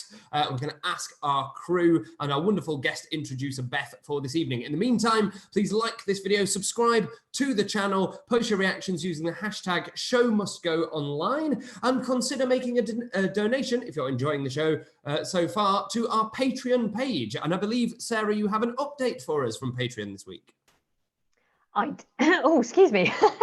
Hello. Yes, I do. First of all, I would like to shout out a couple of names. I've got some new patrons this week. So a massive, massive thank you for joining us with your generosity. So the names to shout out are Caroline E, Tamara R, and Lynn D. Thank you so, so much for your contributions. Hugely appreciated. And thank you to all of our ongoing supporters. It means so much for everyone involved to have your kind donations to the project. So if you are not signed up to our Patreon, particularly if this is your first time to watching one of our shows and you are enjoying this evening, then if you would like to tip your actors and creatives, everyone who participates in this does so voluntarily. Please have a look at the Patreon link, which is in the video description, and you can head over there and sign up and give as little as you are able, or as much as you like, to supporting everyone involved with the project. You will then get access to some fantastic exclusive content on there, such as actors' vlogs. I think we've got an opportunity this week with seeing into the views of our actors, which will be really exciting for you to see all around different parts of the world. Something else I wanted to mention, some very exciting news. Many of you will know already that we have some merchandise available on Redbubble. So the link to that is in the video description, but we have some new items coming. For those who follow us on social media, you will probably be aware of Carly Spondo, who is a fantastic illustrator. You can now buy some of her prints in various different products on our Redbubble shop. So we're going to be posting the link for that on our social channels. It should be coming in the live chat very shortly. So please do head over to our Redbubble shop and have a little explore of those. They're absolutely beautiful. Absolutely. And if artwork is not your bag, there are bags. If bags are not your bag, there are clocks. If clocks are not your bag, there are cups. You can get all kinds of TSMGO merchandise, and all the proceeds go straight into our Patreon opt-in hardship fund for our actors and creatives. So thank you so much for that. Beth, I've got a couple of questions for you from our audience. First one, what is it about this play that makes it such a perpetual hit? Always funny, always popular. Oh, what a great question. Well, my opinion on that is that it has everything to do with character and everything to do with passion. I tend to think that comedy in particular works really well when people are passionate about something. And even if we can't necessarily relate to the thing they're passionate about, we can always relate to their passion. And so when you've got strong, well-developed characters that have something really that drives them and that focuses them, we're going to associate and we're going to laugh. The bigger the passion, the bigger the laugh. Absolutely. I love that. I love that. And also that idea that when we laugh harder, we cry harder, right? And there's like such a wonderful blend of those two emotions in this. All the Absolutely. It's one of the great things about this play. There's a production debate constantly. Is this a comedy? Is this a tragedy? Is this funny? Is this sad? How do we deal with this bit? This seems like this is going to land sad. Well, that's life, isn't it? You know, life at best, if you're lucky, it's bittersweet, right?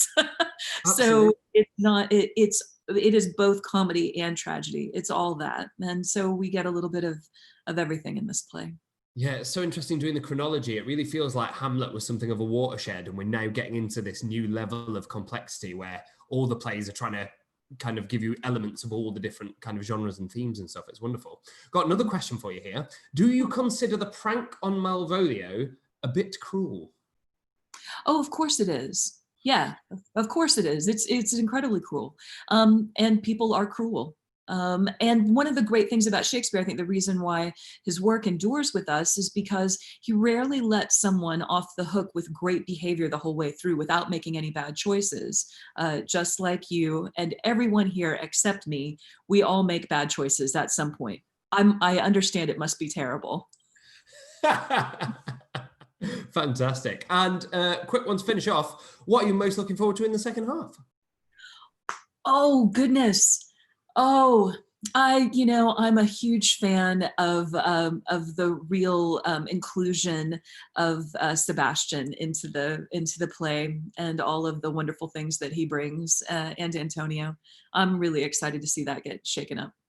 Awesome. Fabulous. Thank you so much. Well, that's all we have time for, I'm afraid. So if you could ask you to retire to the backstage area as the second half is about to commence, please do remember to like this video, subscribe to the channel, consider a donation to our Patreon, and enjoy the second half of Shakespeare's Twelfth Night. Act 3, Scene 1, Olivia's garden. Enter Viola and Clown Feste with a tabor.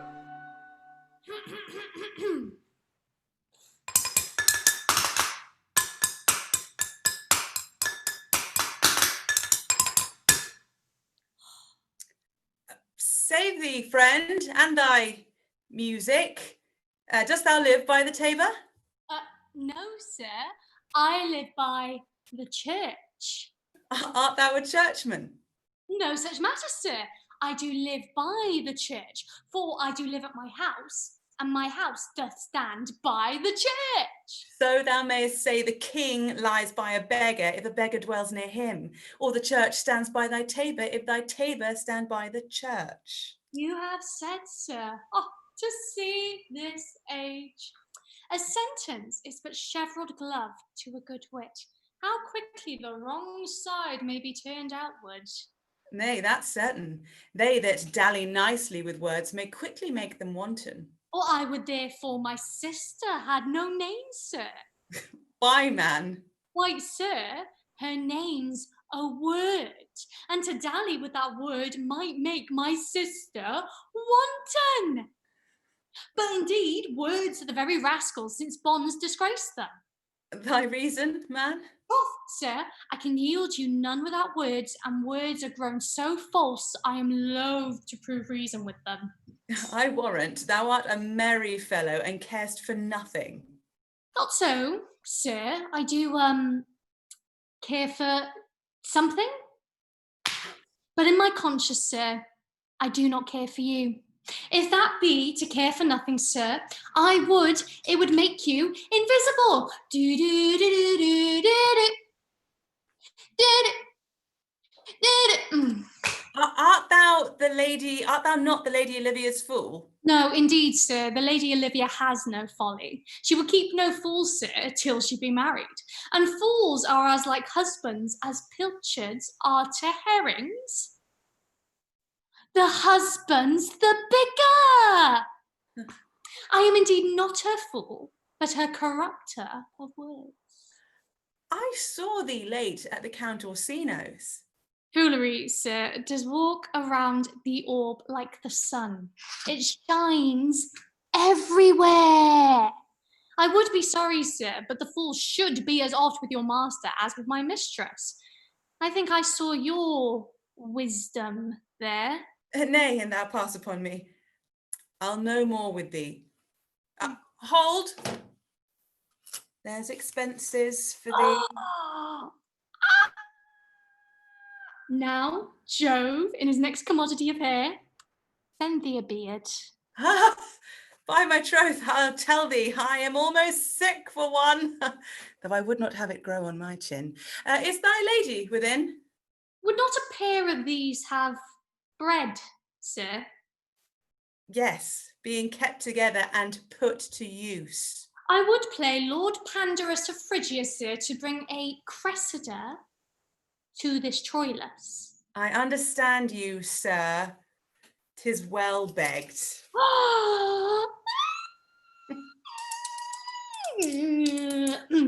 My lady is within, sir. I will constitute them whence you came, who you are and what you would out of my welkin. I might say element, but the word is overworn.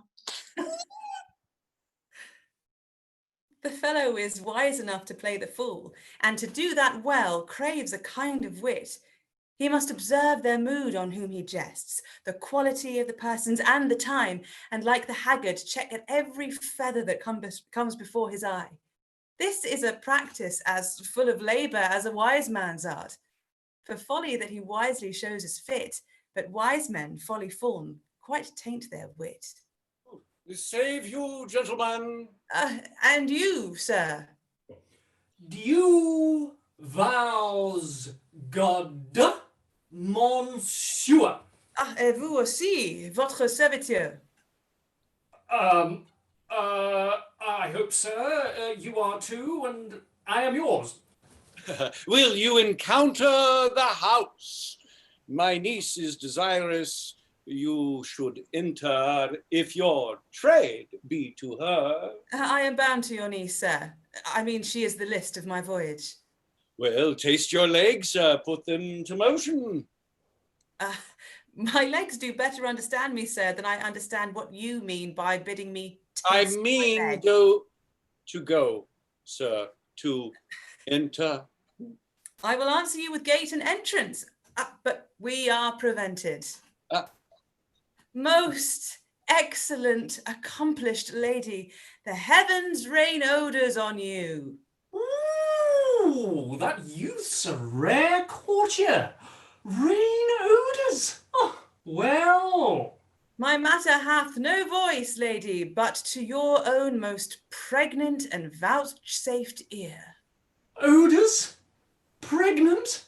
and vouchsafed. Oh, I'll get 'em all three ready. Let the garden door be shut, and leave me to my hearing.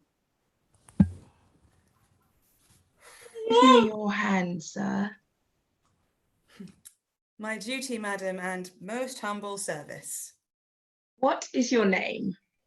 Cesario is your servant's name, fair princess. My servant, sir.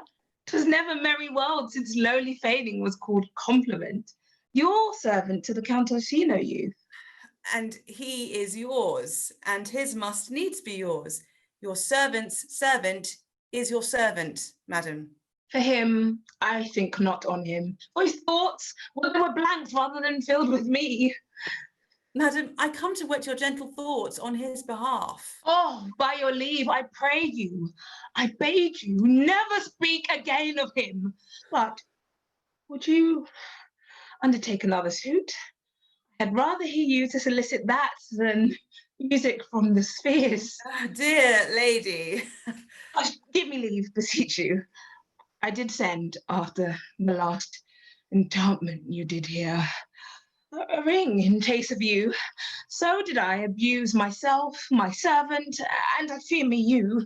Under your hard construction must I sit, to force that on you, in the shameful cunning which you knew none of yours. What might you think? Have you not set mine honour at the stake and baited it with all our muzzled thoughts that tyrannous heart can think? One of your receiving enough is shown.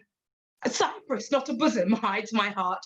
So let me hear you speak. I pity you. That's a degree to love. No, not agrees, but 'tis a vulgar proof that very oft we pity enemies. Why? And methinks 'tis time to smile again. O world, how apt the poor are to be proud. If one should be a prey, how much the better to fall before the lion than the wolf. The clock upbraids me with the waste of time. Be not afraid, good youth, I will not have you. And yet, when wit and youth is come to harvest, your wife is like to reap a proper man. There lies your way, due west. Oh, then westward ho! Grace and good disposition attend your ladyship. You'll nothing, madam, to my lord by me. Stay! I prithee tell me what thou thinkst of me. That you do think you are not what you are. If I think so, I think the same of you. Then think you right. I am not what I am. I would you were as I would have you be. Would it be better, madam, than I am? I wish it might, for now I am your fool. What a deal of scorn looks beautiful in the contempt and anger of his lip. A murderous guilt shows not itself so more soon than love that would seem hid. Love's night is noon. Cesario, by the roses of the spring, by maidhood, honour, truth, and everything, I love thee so, that maugre all thy pride, nor wit, nor reason can my passion hide. Do not extort thy reasons from this clause, for that I woo, thou therefore hast no cause. But rather reason thus would reason fetter. Love sought is good, but given unsought is better. By innocence I swear, and by my youth, I have one heart, one bosom, and one truth, and that no woman has, nor never none shall mistress be of it, save I alone. And so would you, good madam. Never more will I my master's tears to you deplore. Yet come again, for thou perhaps mayst move that heart, which now abhors to like his love. Exeunt. Act 3, Scene 2. A room in Olivia's house. Enter Sir Toby, Sir Andrew, and Fabian. No, faith, I'll stay not a jot longer. Thy reason, dear Venom. Give thy reason. You must needs yield your reason, Sir Andrew. Marry, I saw your niece do more favours to the Count's serving man than she ever bestowed upon me. I saw it in the orchard. Oh, did she see thee the while, boy? Tell me that. As plain as I see you now. This was a great argument of love in her toward you. Slight! Will you make an ass of me? I will prove it legitimate, sir, or upon the oaths of judgment and reason. And they have been grand jurymen since before Noah was a sailor. She did show favor to the youth in your sight, only to exasperate you, to awake your dormost valor, to put fire in your heart and brimstone in your liver.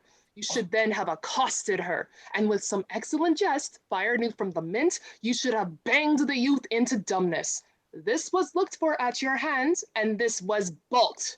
The double guilt of this opportunity you let time wash off, and you have now sailed to the north of my lady's opinion, where you will hang like a Dutchman, like an icicle on a Dutchman's beard, unless you do redeem yourself by some laudable attempt at either valor or policy. An't be any way, it must be with valour, for policy I hate. Why then, build me thy fortunes upon the basis of valor! Challenge me, the Count's youth, to fight with him, hurt him in 11 different places. My niece shall take note of it, and assure thyself there is no love broker in the world can more prevail in man's commendation with woman than report of valor. Oh, there is no way but this, Sir Andrew. Will either of you bear me a challenge to him? Woo! Go. Write it in a martial hand, be cursed and brief. It is no matter how witty, so it be eloquent and full of invention. Taunt him with the license of ink. If thou thou'st him some thrice, it shall not be amiss. And many lies, as well as will lie in thy sheet of paper, set them down, go bout it. Let there be gall enough in thy ink, though thou write with a goosepen. No matter. About it. Where shall I find you? We'll call thee at the cubiculo. Go. This is a dear mannequin to you, Sir Toby. I have been dear to him, some 2,000 strong or so. We shall have a rare letter from him, but you shall not deliver it. Oh, never trust me then, and by all means stir on the youth to an answer.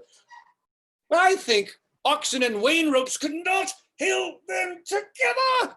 For Andrew, if he were oped, and you find so much blood in his liver as will clog the foot of a flea, I'll eat the rest of the anatomy. And his opposite, the youth, bears his visits in no great passage of cruelty. God, look, where the youngest wren of 9 comes. If you desire the spleen and will laugh yourselves into stitches, follow me. Yon gull Malvolio is turned heathen, a very renegado, for there is no Christian that means to be saved by believing rightly he can ever believe such impossible passages of grossness. He's in yellow stockings.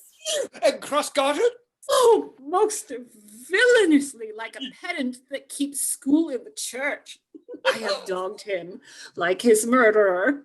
He does obey every point of the letter that I dropped to betray him. He does smile his face into more lines than is in the new map with the augmentation of the Indies. You have not seen such a thing as 'tis. I can hardly forbear hurling things at him. I know my lady will strike him. If she do, he'll smile and take for great favor. Oh, come, bring us where he is. Exeunt omnes. Act 3, Scene 3, Illyria, a street. Enter Sebastian and Antonio. I would not by my will have troubled you, but since you make your pleasure of your pains, I will no further chide you. Not stay behind you. My desire, more sharp than filled steel, did spur me forth, and not all love to see you, though so much as might have drawn one to a longer voyage, but jealousy, what might befall your travel, being skillless in these parts, which to a stranger, unguided and unfriended, often prove rough and unhospitable. My willing love, the rather of these arguments of fear set forth in your pursuit. My kind Antonio. I can no other answer make but thanks, and ever oft good turns are shuffled off with such uncurrent pay. But were my worth, as is my conscience firm, you should find better dealing. What's to do? Shall we go see the relics of this town?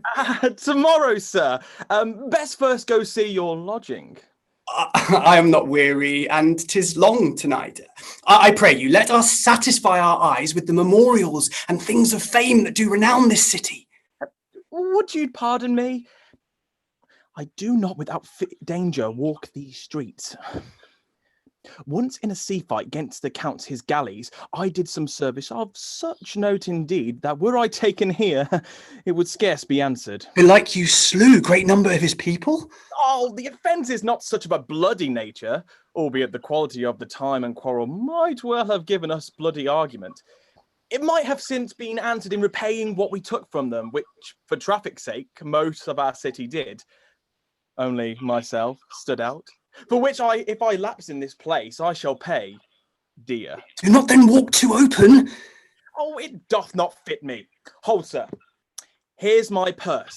In the south suburbs at the Elephant is best to lodge.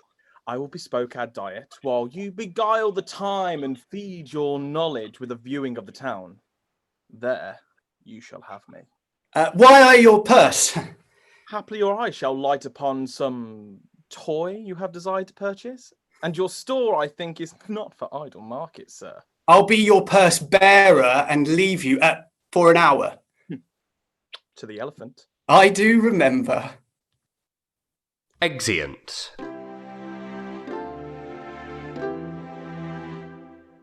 Act 3, Scene 4, Olivia's garden. Enter Olivia and Maria. I have sent after him. He says he'll come. What shall I feed him? What bestow of him? For youth is bought more often begged or borrowed. I speak too loud. Where's Malvolio? He's sad and civil, and suits well for a servant with my fortunes. Where is Malvolio? He's coming, madam, but in very strange manner. Why? He is sure possessed, madam. Why? What's the matter? Does he rave? No, madam, he does nothing but smile. Your ladyship were best to have some guard about you if he come, for sure the man is tainted wits. Go call him hither. I am as mad as he, if sad and merry madness equal be.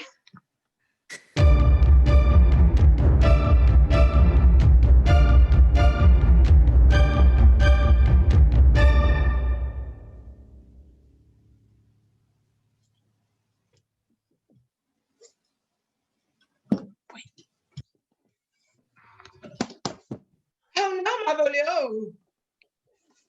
Sweet lady. Smilest thou? I sent for thee upon a sad occasion. Sad lady, I could be sad. It does make some obstruction in the blood, this cross gartering. But what of that? If it please the eye of one, it is with me as the very true sonnet is. Please one and please all. Why? How dost thou, man? What is the matter with thee? Black in my mind, though yellow in my legs. It did come to his hands, and commands shall be executed. I think we do know the sweet Roman hand. Wilt thou go to bed, Malvolio? To bed, aye, sweetheart, and I'll come to thee. Thee? Why dost thou smile so and kiss thy hand so oft?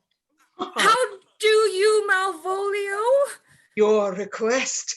Yes, nightingales, answer doors. Why appear you with this ridiculous boldness before my lady? Be not afraid of greatness. 'Twas well writ. What meanest thou by that, Malvolio? Some are born great. Huh? Some achieve greatness. What sayest thou? And some have greatness thrust upon.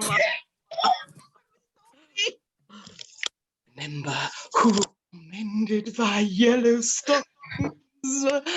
Yellow stockings? And wished to see thee cross-gartered. Gartered? Go to, thou art made, if thou desirest to be so. Am I made? If not, let me see thee, a servant still. Why, this is a very midsummer madness. The young gentleman of the Count Orsino is returned. I could hardly entreat him back. He attends your ladyship's pleasure. I'll come to him. Good Maria, let this fellow be looked to. Where's my cousin Toby? Let some of my people have a special care of him. I would not have him miscarry for half my dowry. Oh, do you come to me now? No worse man than Sir Toby to look for me. This concurs directly with the letter. She sends him on purpose, but I may appear stubborn to him, for she incites me to that in the letter. Cast thy humble slough, says she, be opposite with kinsmen, surly with servants, let thy tongue tang arguments of state, put thyself into the prick of singularity, and consequently sets down the manner how, as with a sad face, a reverent carriage, a slow tongue, as in the habit of some sir of note, and so forth. I have limed her.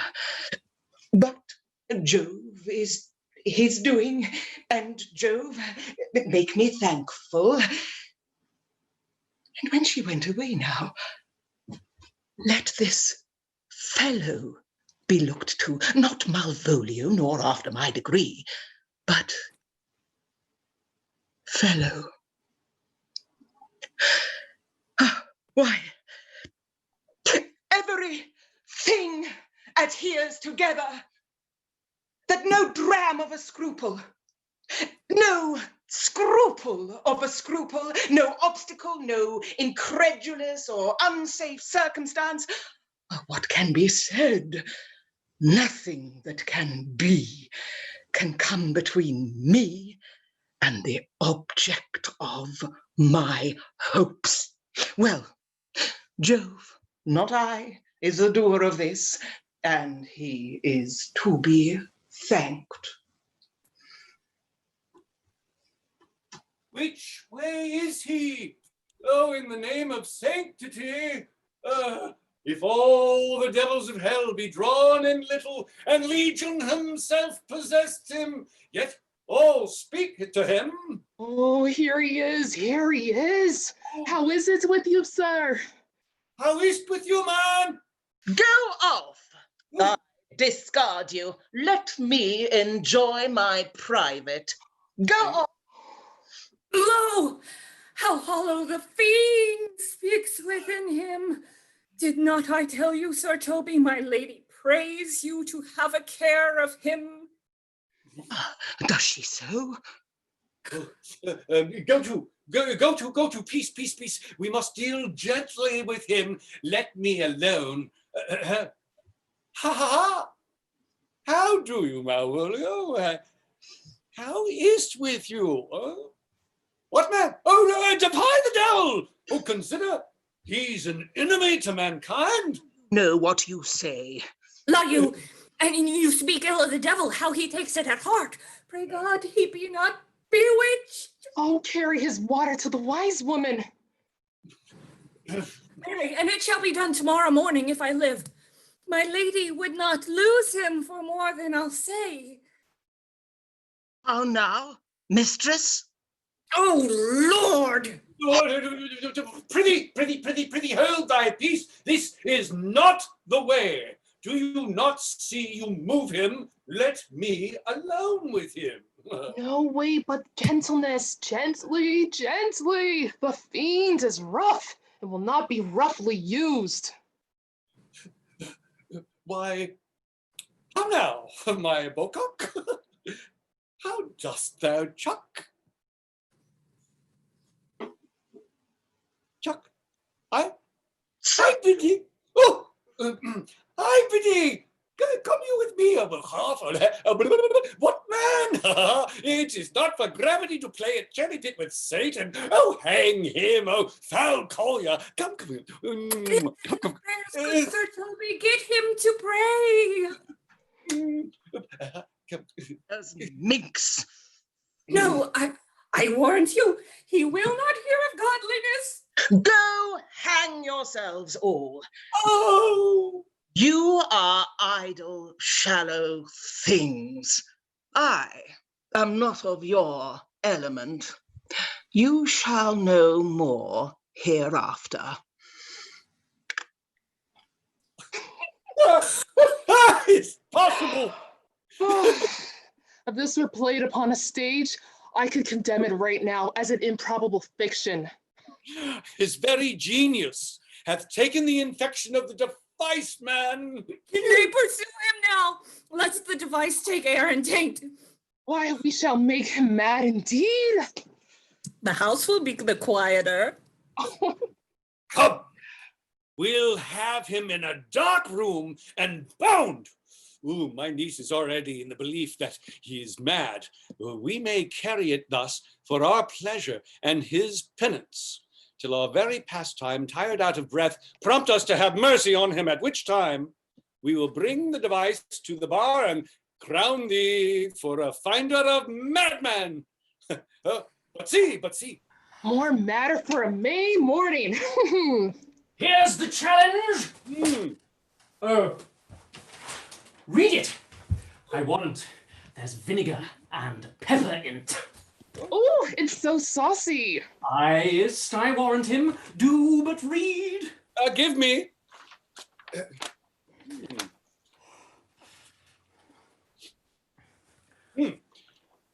Youth, whatsoever thou art but a scurvy fellow. Good and valiant. Wonder not, nor admire not in thy mind why I do call thee so, for I will show thee no reason for't. A good note that keeps you from the blow of the law. Yeah. Thou comest to the Lady Olivia, and in my sight she uses you kindly, but thou liest in thy throat. That is not the matter I challenge thee for. Very brief and to exceeding good sense. Less. I will waylay thee going home, where if it be by the thy chance to kill me, thou killest me like a rogue and a villain. Still, you keep to the windy side of the law. Good. Fare thee well, and God have mercy upon one of our souls.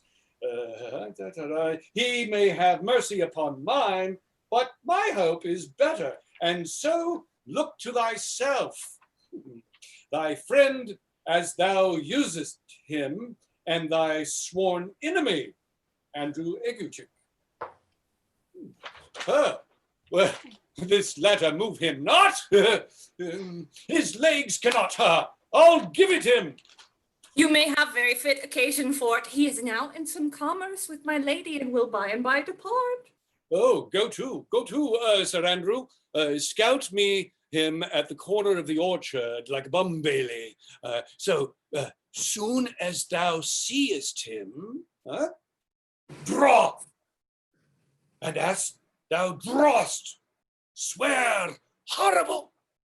For it comes to pass, that a terrible oath with the swaggering accent sharply twanged off gives manhood more approbation than ever proof itself would have earned him. Yeah? All right, away. Nay, let me alone, for swearing!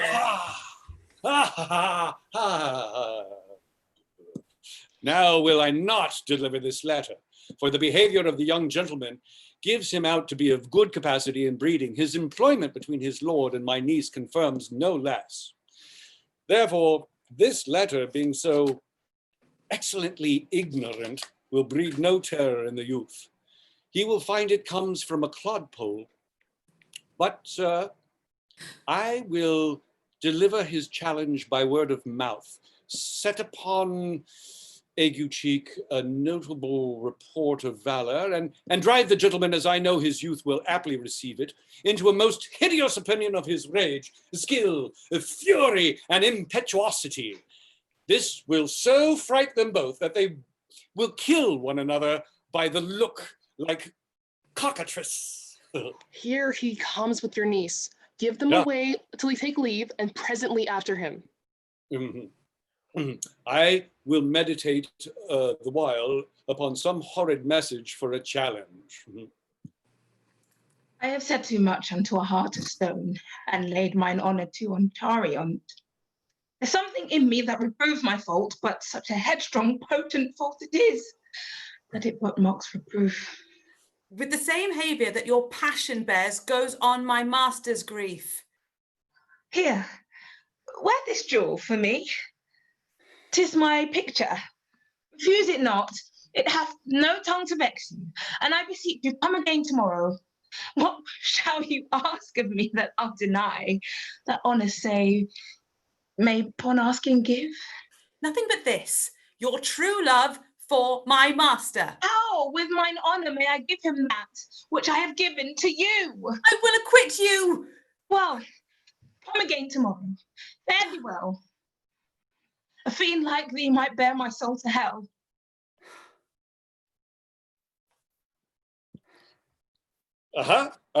Gentlemen, God save thee.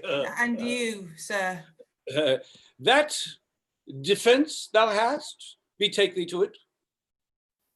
Of what nature the wrongs thou hast done him, I know not, but thy interceptor, full of despite, bloody as the hunter attends thee at the orchard end. Dismount thy tuck, yeah, be yar in thy preparation, for thy assailant is quick, skillful, and deadly. You mistake, sir, I am sure. No man hath any quarrel to me. My remembrance is very free and clear from any image of offence done to any man. You'll find it otherwise, I assure you. Therefore, if you hold your life at any price, betake you to your guard. For your opposite hath in him what youth, strength, skill, and wrath can furnish man withal. I pray you, sir, what is he? He is knight, dubbed with unhatched rapier and on carpet consideration. But he is a devil in a private brawl. Souls and body hath he divorced 3, and his incessant at this moment is so implacable that satisfaction can be none but pangs of death and sepulchre. Hobnob is his word. Gift or tit? I will return again into the house and desire some conduct of the lady. I am no fighter. I have heard of some kind of men that put quarrels purposefully on others to taste their valour. Belike this is a man of that quirk. No, sir, no! His indignation derives itself out of a very competent injury. Therefore, get you on and give him his desire. Back you shall not to the house, unless you undertake that with me, which with as much safety as might answer him. Therefore, on! Or strip your sword stark naked, for metal you must, that's certain, or forswear to wear iron about you. This is uncivil as strange. I beseech you, do me this courteous office, as to know of the knight what my offence to him is. It is something of my negligence, nothing of my purpose. I will do so. Senor Fabian, stay you with this gentleman till my return. Pray you, sir, do you know of this matter? I know the knight is incensed against you, even to a mortal arbitrament, but nothing of the circumstance more. I beseech you, what kind of man is he? Nothing of that would wonderful promise to read him by his form, as you are like to find him in the proof of his valor. He is indeed, sir, the most skillful, bloody, and fatal opposite that you could possibly have found in the whole of Illyria. Will you walk towards him? I will make your peace with him, if I can. I shall be much bound to you for it. I am one that would rather go with Sir Priest than Sir Knight. I care not who knows how much of my mettle. Why, man, he's a very devil. Oh, I have not seen such a farrago. I had a pass with him, rapier, scabbard, and all, and he gives me the stuck in with such a mortal motion. Oh, that it is inevitable. And on the answer, he pays you as surely as your feet hits the ground they step on. They say he's been fencer to the Sophie. Oh, pox on it! I'll not meddle with him. Aye, but he will not now be pacified. Oh, Fabian can scarce hold him yonder. Oh, plague on it! And I thought he'd been valiant and so cunning in fence, I'd have seen him damned here, I'd have challenged him. Let him let the matter slip, and I'll give him my horse, Grey Capilet. Oh, well, I'll make the motion. Stand here. Make good show on it. This shall end without perdition of souls. Oh, Mary, I'll ride your horse as I ride you. I have his horse to take up the quarrel. I have persuaded him the youth's a devil. He is as horribly conceited of him, and pants and looks pale, and as if a bear were at his heels.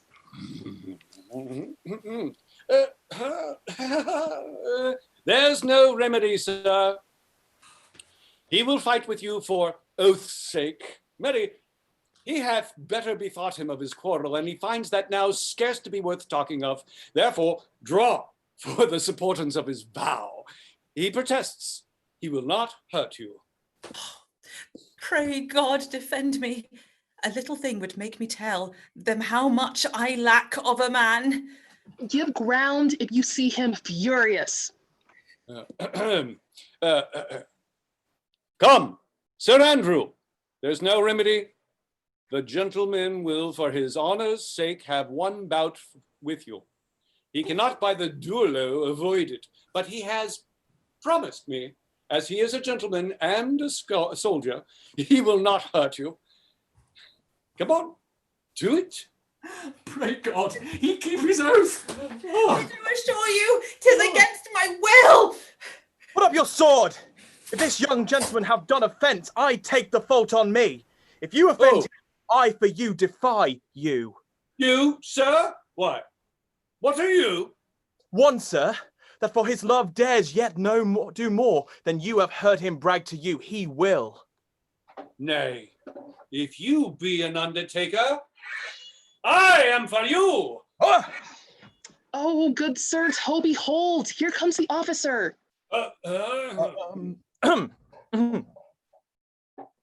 I'll be with you anon.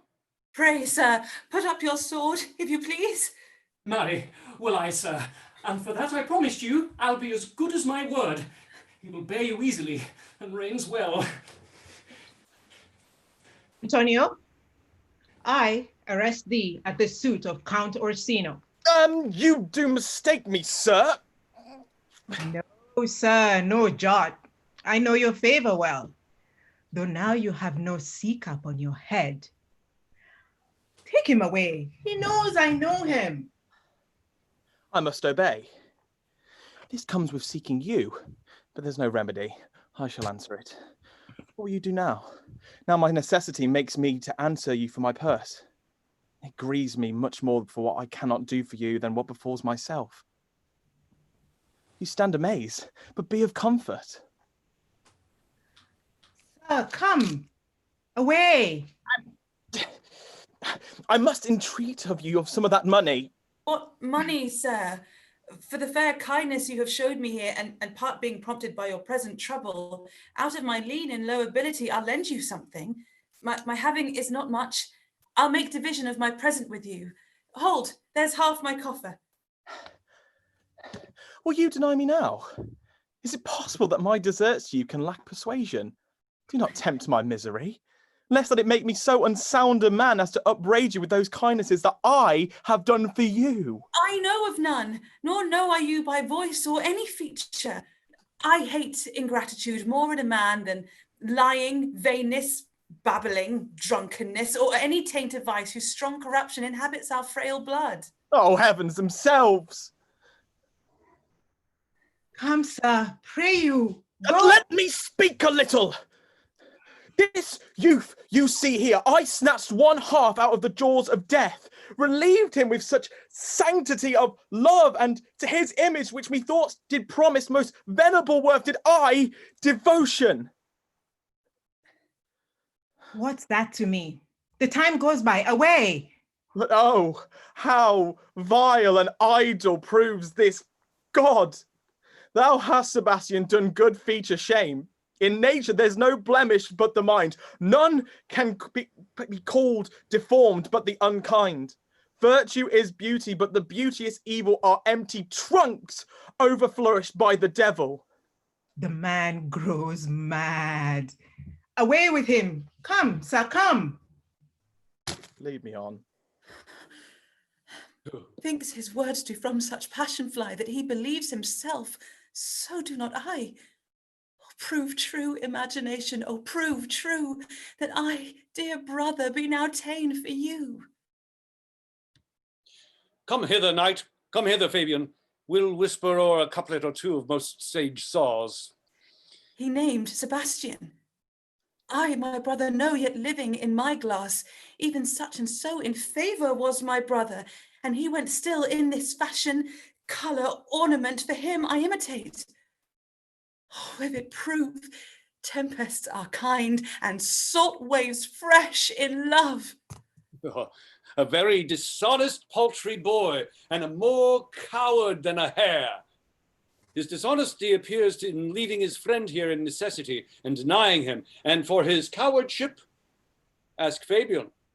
A coward, a most devout coward, religious in it. Slid. I'll after him again and beat him. Do. Cuff him soundly, but never draw thy sword. And I do not. Oh, come, let's see the event. I dare lay any money, 'twill be nothing yet. Exeunt. Act 4, Scene 1, Illyria, a street adjoining Olivia's house. Enter Sebastian and Clown Feste. Will you make me believe that I am not sent for you? Go to. Thou art a foolish fellow. Let me be clear of thee. Well held out of faith. No, I do not know you, nor am I sent to you by my lady to bid you to come speak with her, nor your name is not Master Cesario, nor this is not my nose neither. Nothing that is so is so. I prithee, vent thy folly somewhere else. Thou knowest not me. Vent my folly. He has heard that word of some great man and now applies it to a fool. Vent my folly. I am afraid this great lubber the world will prove a cockney. I pray thee now, ungird thy strangeness and tell me what I shall vent to my lady. Shall I vent to her that thou art coming? I prithee, foolish Greek, depart from me. There's money for thee. If you tarry longer, I shall give worse payment. By my troth, thou hast an open hand. These wise men that give fools money get themselves a good report after 14 years' purchase. Now, sir, have I met you again? There's for you. Oh! Why? There's for thee. And there. And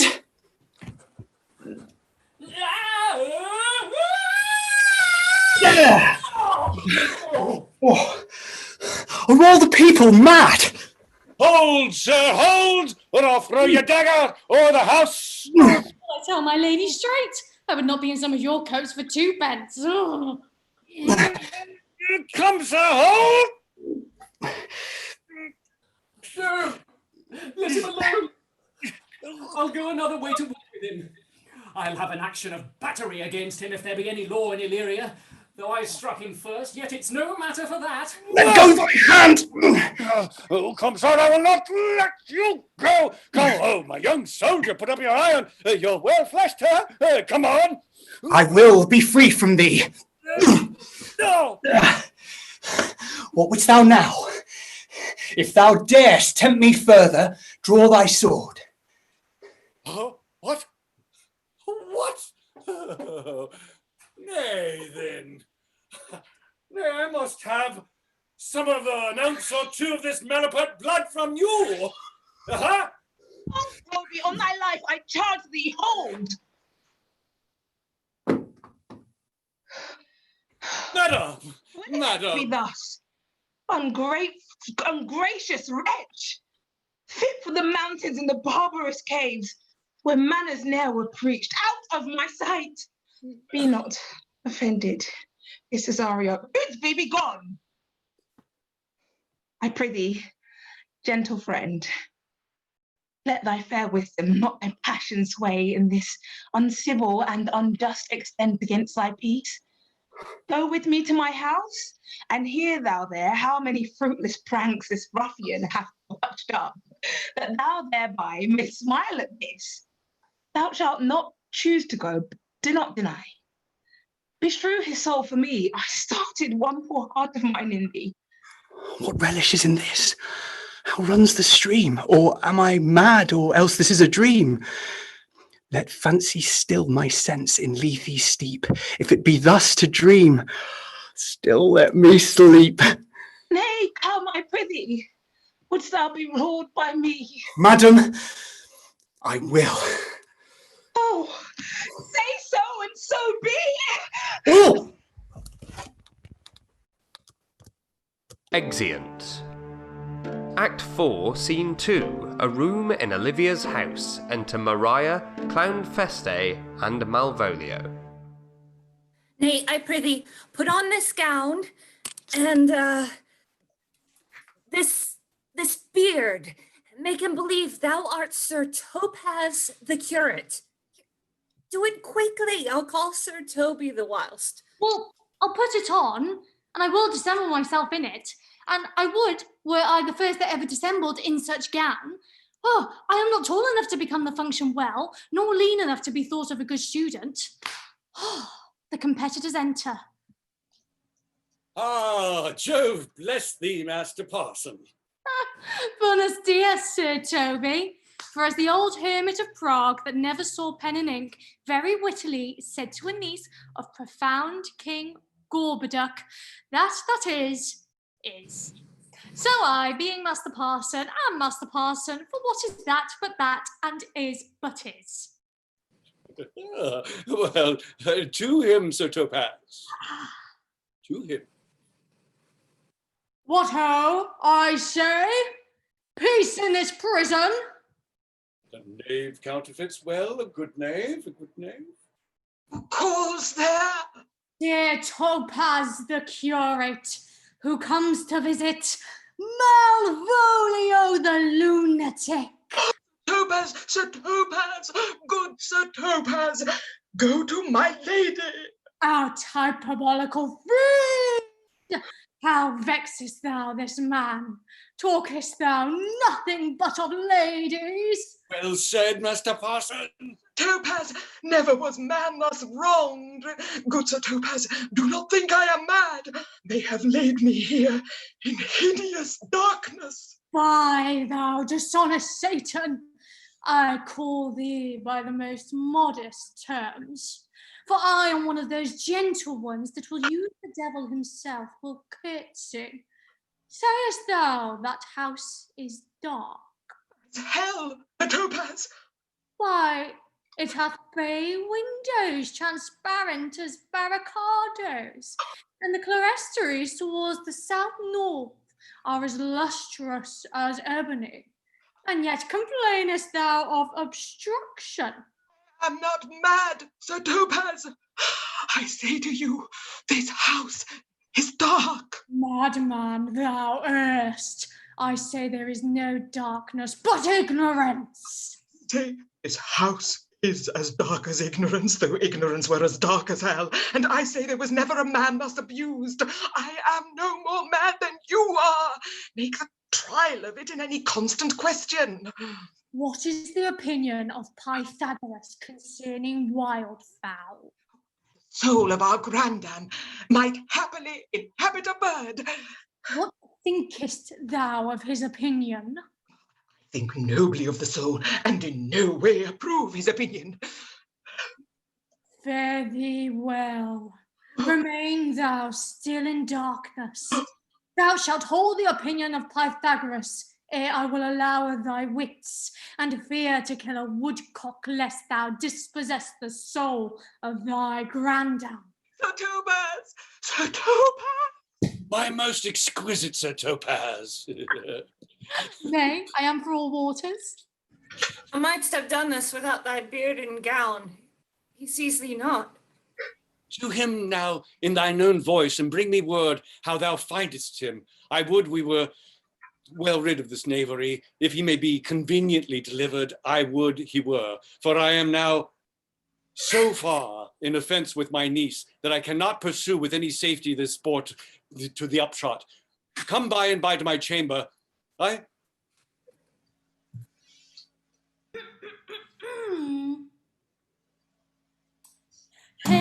Robin, Charlie Robin, tell me how the lady does. The lady is unkind, purdy, alas, why is she so? She loves another.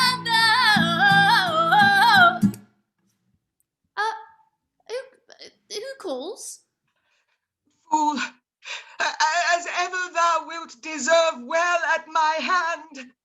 Help me to a candle, and pen, ink, and paper. As I am a gentleman, I will live to be thankful to thee for't. Master Malvolio. Aye, good fool. Alas, sir, how fell you beside your 5 wits? Was never a man so notoriously abused. I am as well in my wits, fool, as thou art. But as well? Then you are mad indeed, if you be no better in your wits than a fool. They have propertied me here, keep me in darkness, send ministers to me, asses, and do all they can to face me out of my wits. Advise you what you say. Oh, the minister is here. Malvolio, Malvolio, thy wits the heavens restore. Endeavour thyself to sleep, and leave thy vain bibble babble. Sir Topaz? Maintain no words with him, good fellow. Oh, I, sir. Not I, sir. Goodbye you, Sir Topaz. Marry, amen. I will, sir. I will. Fool, fool, fool, I say. Oh, alas, sir, be patient. What say you, sir? I am shent for speaking to you. Good fool, help me some light and some paper. I tell thee, am I as well in your wits as thou art? Well, a day that you were, sir. By this hand, I am. Oh, good fool, some ink, paper, and light, and convey what I will set down to my lady. It shall advantage thee more than ever the bearing of letter will. I will help you to it. But tell me true, are you not mad indeed, or do you but counterfeit? Believe me, I am not. I tell thee true. Nay, I'll never believe a madman till I see his brains. I will fetch you light and paper and ink.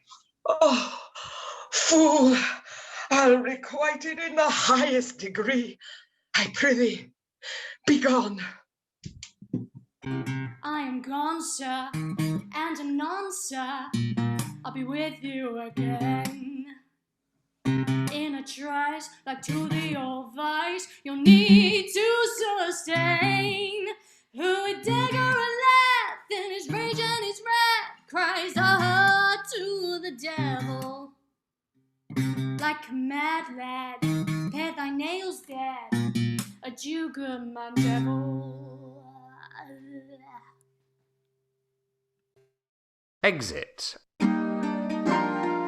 Act 4, Scene 3, Olivia's garden. Enter Sebastian.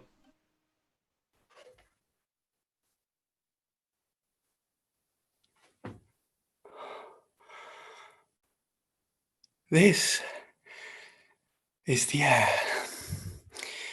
That is the glorious sun. This pearl she gave me, I do feel it and see it, and though 'tis wonder that enwraps me thus, yet 'tis not madness. Where's Antonio then? I could not find him at the Elephant. Yet there he was, and there I found this credit, that he did range the town to seek me out. His counsel now might do me golden service. For though my soul disputes well with my sense that this may be some error, but no madness, yet doth this accident and flood of fortune so far exceed all instance, all discourse, that I am ready to distrust mine eyes and wrangle with my reason that persuades me to any other trust, but that I am mad. Or else the lady's mad. Yet if 'twere so, she could not sway her house, command her followers, take and give back affairs, and their dispatch with such a smooth, discreet, and stable bearing as I perceive she does. There's something in't that is deceivable. But here the lady comes.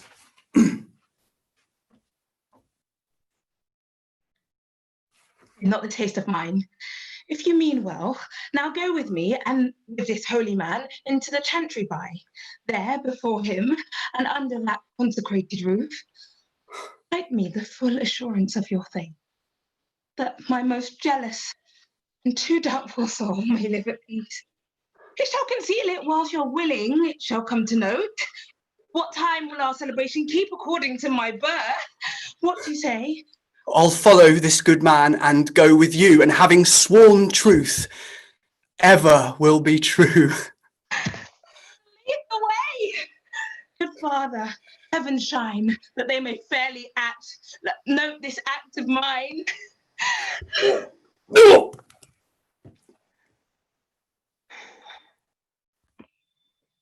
Exeunt.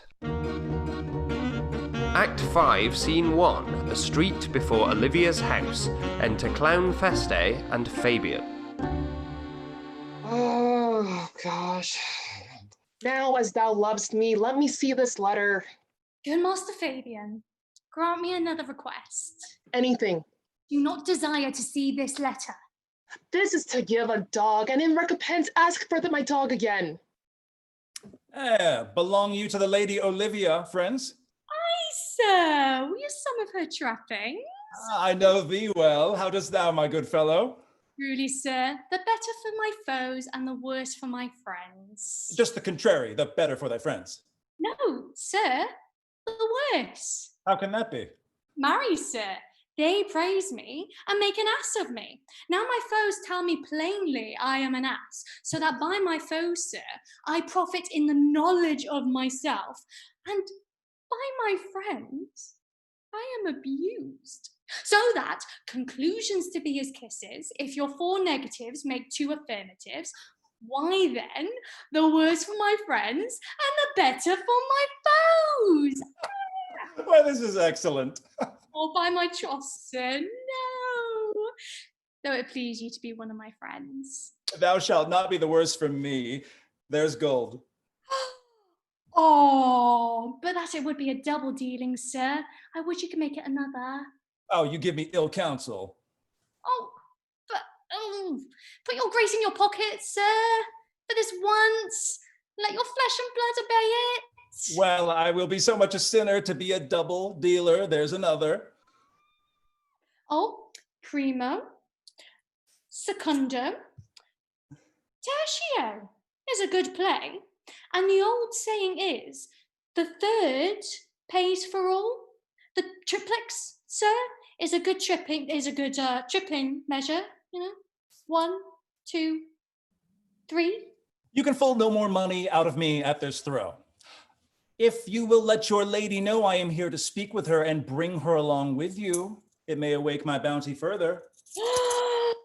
Marry, sir, lullaby to your bounty till I come again.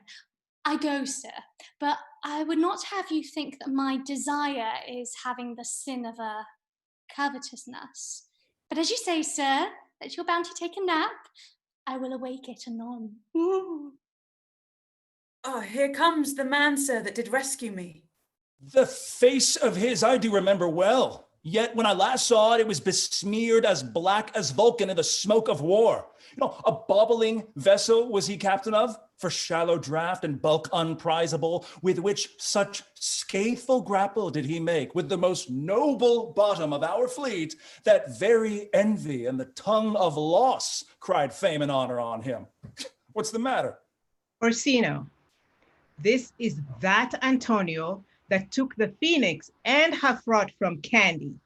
And this is he that did the tiger board when your young nephew, Titus, lost his leg. Here in the streets, desperate of shame and spate, in a private brabble we did apprehend him. He did me kindness, sir, drew on my side, but in conclusion put strange speech upon me. I know not what 'twas but distraction.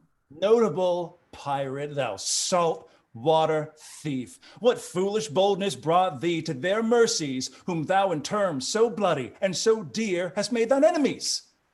Orsino, noble sir, be pleased I shake off these names you give me. Antonio never yet was thief or pirate, though I confess on base and ground enough, Orsino's enemy. A witchcraft drew me hither, that most ungrateful boy there by your side, from rude sea enraged and foamy mouthed, I redeem. A rack past hope he was. His life I gave him, and did thereto add my love, without retention or restraint, all in his dedication. For his sake did I expose myself, pure for his love, into the danger of this adverse town. Drew to defend him when he was beset, where, being apprehended, my false cunning, not meaning to partake with me in danger, taught him to face out of his acquaintance, and grew a 20 years removed thing, while one would wink, denied me my own purse, which I had recommended to his use, not half an hour before. How can this be? When came he to this town? Today, my lord, and for 3 months before. No interim, not a minute's vacancy, both day and night did we keep company. Well, here comes the Countess. Now heaven walks on earth. But for thee, fellow, thy words are madness. 3 months this youth hath tended upon me, but more of that anon. Take him aside. What would my lord, but that he may not have wherein Olivia may seem serviceable. Cesario, you did not keep your promise with me? Gracious Olivia. What do you say, Cesario, my good lord? My lord would speak, my duty hushes me. If it be aught to the old tune, my lord, it is as fat and as fulsome to my ear as howling after music. What the? Still so cruel? So constant, lord. What? To perverseness, you uncivil lady, to whose ingrate and unauspicious altars my soul the faithfulest offerings have breathed out that ere devotion tendered. What shall I do? Even what it please, my lord, that shall become him. Why should I not, had I the heart to do it, kill what I love? Savage jealousy that sometimes savors nobly, but hear me this, since you to non-regardance cast my faith, and that I partly know the instrument that screws me from my true place in your favor, live you, the marble-breasted tyrant still. But this, your minion, whom I know you love, him will I tear out of that cruel eye where he sits crowned in his master's spite. Come, boy, with me. My thoughts are ripe in mischief. I'll sacrifice the lamb that I do love to spite a raven's heart within a dove. And I most jocund, apt, and willingly do you rest. 1,000 deaths would die. Where goes Cesario? After him I love, more than I love these eyes, more than my life, more than by all mores than e'er I shall love wife. If I do fain, you witnesses above, punish my life for tainting of my love. I me detested. How am I beguiled? Who does beguile you? Who does you wrong? Hast thou forgot thyself? It is so long. Call forth the Holy Father. Come away. Whither, my lord Cesario? Husband, stay. Yeah, husband? Aye, husband. Can he that deny? Her husband, Shira? No, my lord, not I. Alas, 'tis the baseness of thy fear that makes thee strangle thy propriety. Fear not, Cesario. Take up thy fortunes. Be that thou knowest thou art, and then thou art as great as that thou fearest. Oh, welcome, Father. Father, I charge thee, by thy reverence, here to unfold, though lately we intended to keep in darkness what occasion now reveals before 'tis ripe. What thou dost know hath newly passed between this youth and me. A contract of eternal bond of love, confirmed by mutual joinder of your hands, tested by the holy close of lips, strengthened by interchangement of your rings, and all the ceremony of this compact sealed in my function by my testimony, since when my watch hath told me toward my grave I have travelled but 2 hours. Oh, you dissembling cub. What wilt thou be when time hath sowed a grizzle on thy case? Or will not else thy craft so quickly grow that thine own trip shall be thy overthrow? Farewell, and take her, but direct thy feet where thou and I henceforth shall never meet. My lord, I do protest. Oh, do not swear. Hold little faith, though thou hast too much fear. Oh, for the love of God, a surgeon! Send one presently to Sir Toby. What's the matter? Hast broke my head across, and has given Sir Toby a bloody coxcomb too. For the love of God, your help. I had rather than £40 I were at home. Who has done this, Sir Andrew? The Count's gentleman, one Cesario. We took him for a coward, but he's the very devil incarnate. My gentleman, Cesario? Odds lifelings! Here he is. You broke my head for nothing, and that I did, I was set on to do it by Sir Toby. Why do you speak to me? I never hurt you. I drew your sword upon me without cause, but I bespake you fair and hurt you not. If a bloody coxcomb be a hurt, you have hurt me. I think you have said nothing by a bloody coxcomb. Oh, here comes Sir Toby halting. You shall hear more. But if he had not been in drink, he would have tickled you other gates than he did. How now, gentlemen? How is it with you? Oh, that's all one. Yes, hurt me, and that's all the end to it. Sot. This I'll see Dick Surgeons. Sot. Oh, he's drunk, Sir Toby, an hour agone. His eyes were set at 8 in the morning. Then he's a rogue and a passy measures pattern. I hate a drunken rogue. Away with him. Who hath made this havoc with them? I will help you, Sir Toby, because we'll be dressed together. Will you help?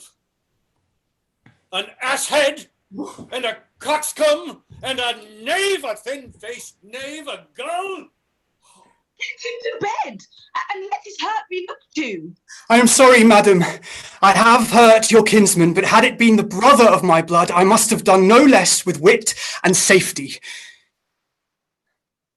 You throw a strange regard upon me, and by that I do perceive it hath offended you. Pardon me, sweet one, even for the vows we made each other but so late ago. One face, one voice, one habit, and 2 persons, a natural perspective that is and is not.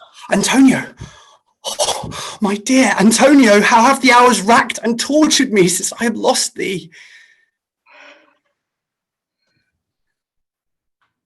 Sebastian, are you? Fear'st thou that, Antonio? How have you made division of yourself?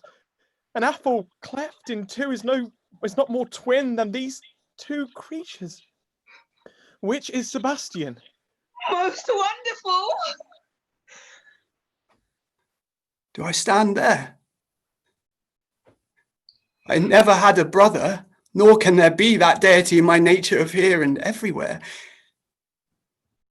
I had a sister, whom the blind waves and surges have devoured. Of charity, what kin are you to me? What countryman, what name, what parentage? Of Messalene. Sebastian was my father. Such a Sebastian was my brother too. So went he suited to his watery tomb. If spirits can assume both form and suit, you come to frighten us. Spirit I am indeed, but am in that dimension grossly clad, which from the womb I did participate. Were you a woman, as the rest goes even, I should my tears let fall upon thy cheek and say, thrice welcome, drowned Viola. My father had a mole upon his brow. So had mine. And died the day when Viola from her birth had numbered 13 years. That record is lively in my soul. He finished indeed his mortal act that day that made my sister 13 years. If nothing less to make us happy both, but this my masculine usurped attire, do not embrace me till each circumstance of place, time, fortune do cohere, and jump that I am Viola, which, to confirm, I'll bring you where the captain in this town, where lie my maiden weeds, by whose gentle help I was preserved to serve this noble count. All the occurrence of my fortune since have been between this lady and this lord. So comes it, lady, you have been mistook. But nature to her bias drew in that. You would have been contracted to a maid. Nor are you therein by my life deceived. You are betrothed both to a maid and man. Be not amazed. Right noble is his blood. If this be so, as yet the glass seems true. I shall have share in this most happy rack. Boy, thou hast said to me 1,000 times, thou shouldst never love woman like to me. And all those sayings will I overswear, and all those swearings keep us true in soul, as doth that orbit continent the fire that severs day from night. Give me thy hand, and let me see thee thy woman's weeds. The captain that did bring me first on shore hath my maid's garments. He upon some action is now endurance, at Malvolio's suit, a gentleman and follower of my lady's. He shall enlarge him. Fetch Malvolio hither. And yet, alas, now I remember me, they say the poor gentleman is much distracted. A most exciting frenzy of mine own, from my remembrance clearly banished his. How does he, Sirrah? Truly, madam, he holds Beelzebub at stave's end, as well as a man in his case may do. He has here writ a letter to you. I should have given it to you today morning, but as a madman's epistles are no gospels, so it skills not much when they are delivered. Open and read it. Look then to be well edified when the fool delivers the madman. By the Lord, madam! How now, art thou mad? No, madam, I do but read madness, and your ladyship will have it as it ought to be. You must allow vox. Prithee, read thy right wits. So I do, Madonna, but to read his right wits is to read thus. Therefore, perpend, my princess, and give ear. Read it you, Sirrah.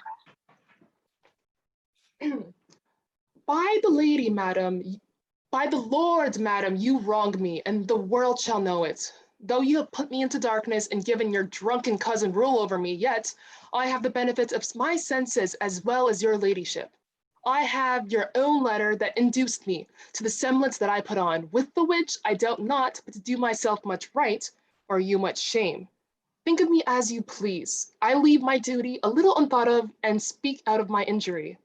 The madly used Malvolio. Did he write this? Aye, madam.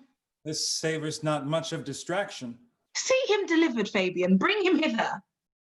My lord, so please you, these things further thought on, to think me as well as a sister, as a wife, one day shall crown the alliance on, so please you, here at my house and at my proper cost.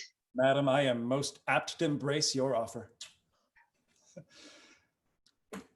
Your master quits you, and for your service done him so much against the metal of your sex, so far beneath your soft and tender breeding, and since you called me master for so long, here is my hand. You shall from this time be your master's mistress. A sister? You are she. Is this the madman? Aye, my lord. This same. How now, Malvolio? Madam, you have done me wrong. Most notorious wrong. Have I, Malvolio? No. Lady, you have. Pray you, peruse that letter. You must not now deny it is your hand. Write from it if you can, in hand or phrase, or say it's not your seal, not your invention. You can say none of this. Well, grant it then, and tell me, in the modesty of honor, why you have given me such clear lights of favor. Bid me come smiling to you, and cross-gartered, put on yellow stockings, and frown at Sir TOBY and the lighter people. And acting this in an obedient hope, why have you suffered me to be imprisoned, kept in a dark house, visited by the priest, and made the most notorious geck and gull that ever invention played on? Tell me why? Alas, Malvolio, this is not my writing, though I confess, much like the character, but out of question, 'tis Maria's hand. Now, I do bethink me it was she first told me thou wast mad, and camest in smiling, and in such forms which here were presupposed upon thee in the letter. Prithee be content. This practice hath most shrewdly passed upon thee. When we know the grounds and authors of it, thou shalt be both the plaintiff and the judge of thine own cause.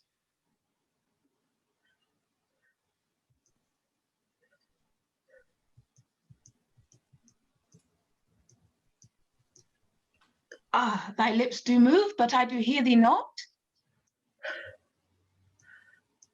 Oh, good madam, hear me speak, and let no quarrel nor no brawl to come taint the condition of this present hour which I have wondered at. In hope, I shall not, most freely I confess myself and TOBY set this device upon Malvolio, upon some stubborn and uncourteous parts we had conceived against him. Maria writs the letter at Sir TOBY's great importance, in recompense whereof he hath married her. How with a sportful malice it was followed may rather pluck on laughter than revenge, and that the injuries be justly weighed that have on both sides passed. Alas, poor fool, how they have baffled thee. Why, some are born great, some achieve greatness. and some have greatness thrust upon them. I was one, sir, in this interlude. One Sir Topaz, sir, but that's all one. By the Lord, fool, I am not mad. But do you remember? Madam, why laugh you at such a barren rascal? And you smile not, he's gagged. And thus, the whirligig of time brings in his revenges. I'll be revenged on the whole pack of you. He hath been most notoriously abused. Pursue him and entreat him to a peace. He hath not told us of the captain yet, and when that is known, and golden time convenes, a solemn combination shall be made of our dear souls. Meantime, sweet sister, we will not part from hence. Cesario, come, for so you shall be while you are a man. But when in other habits you are seen, Orsino's mistress and his fancy's queen. When that I was and a little tiny boy, with hey ho the wind and the rain, a foolish thing but was a toy, for the rain it raineth every day. But when I came to man's estate, with hey ho the wind and the rain, against knaves and thieves men shut their gate, for the rain it raineth every day. When I came at last to wife, with hey ho the wind and the rain, by swaggering could I never thrive, for the rain it raineth every day. But when I came unto my beds, with hey ho the wind and the rain, with dust but still our drunken heads, for the rain it raineth every day. A great while ago the world begun, with hey ho the wind and the rain, but that's all one, our play is done. I must strive to please you every day.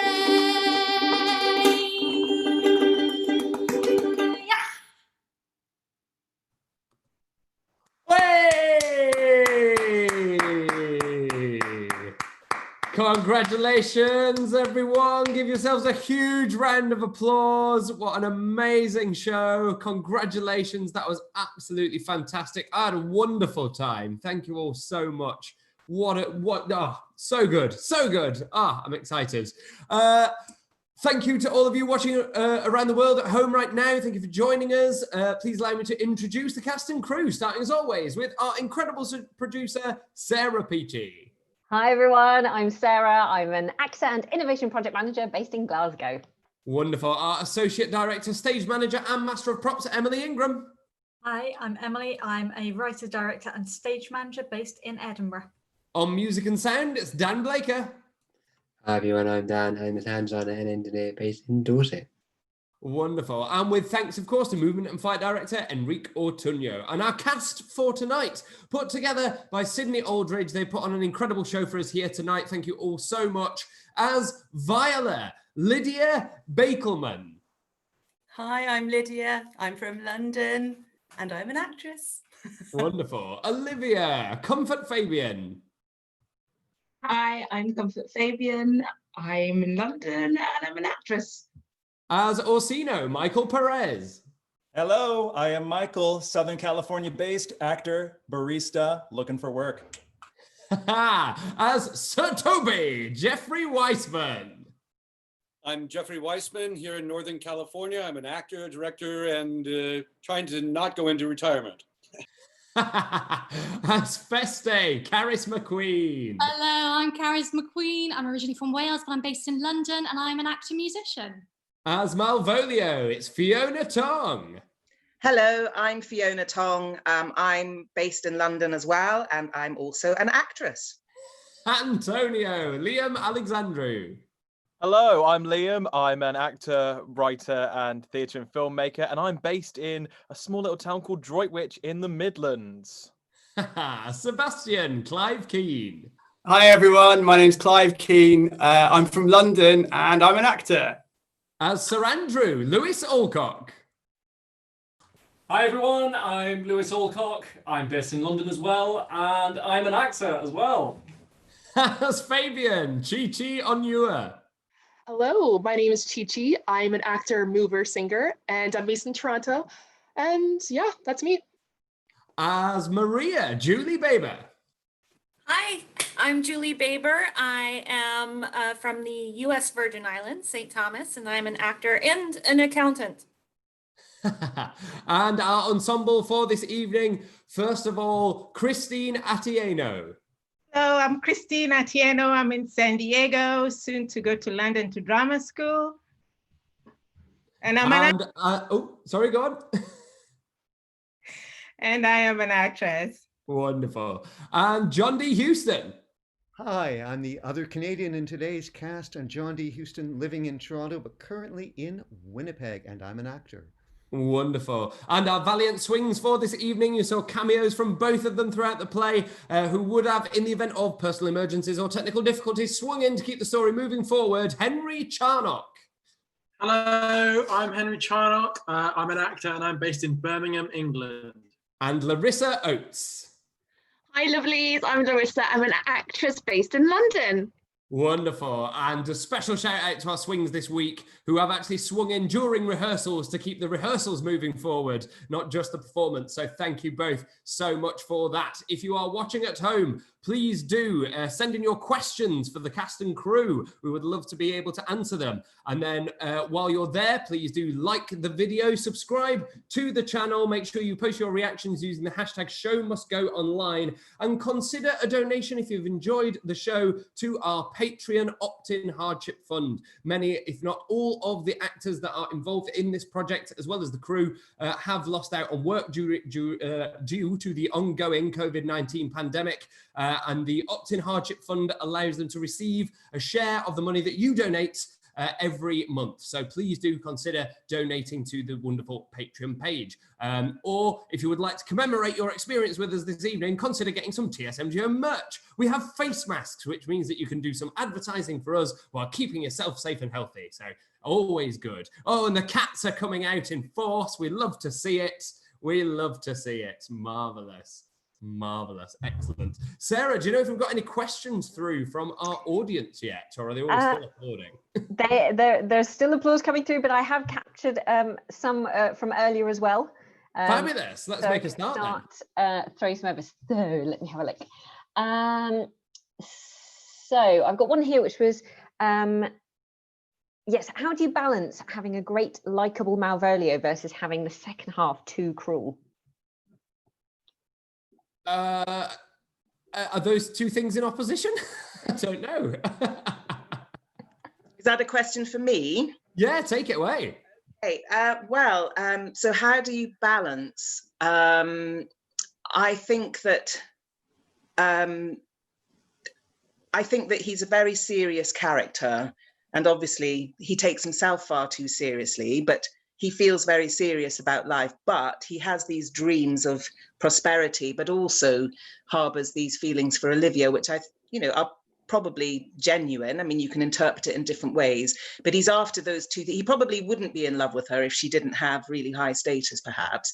But when, I mean, he's just gulled so excellently by Mariah and her friends, and he gets his comeuppance, but they probably just take it that bit too far, which means that I think the audience can then really identify with him and hopefully feel for him by the end, because we've possibly all had dreams that we might not have wanted to, or shouldn't have had, but also we've all been the victims and perhaps been the perpetrators of jokes and things that have gone too far. So yeah, he's a really interesting character. Absolutely. Thank you so much, Fiona. We said right from the beginning we wanted to chart this kind of plot, this course through the play where Malvolio starts off as this kind of monstrous proto-Cromwell figure, and then by the end is essentially a persecuted minority.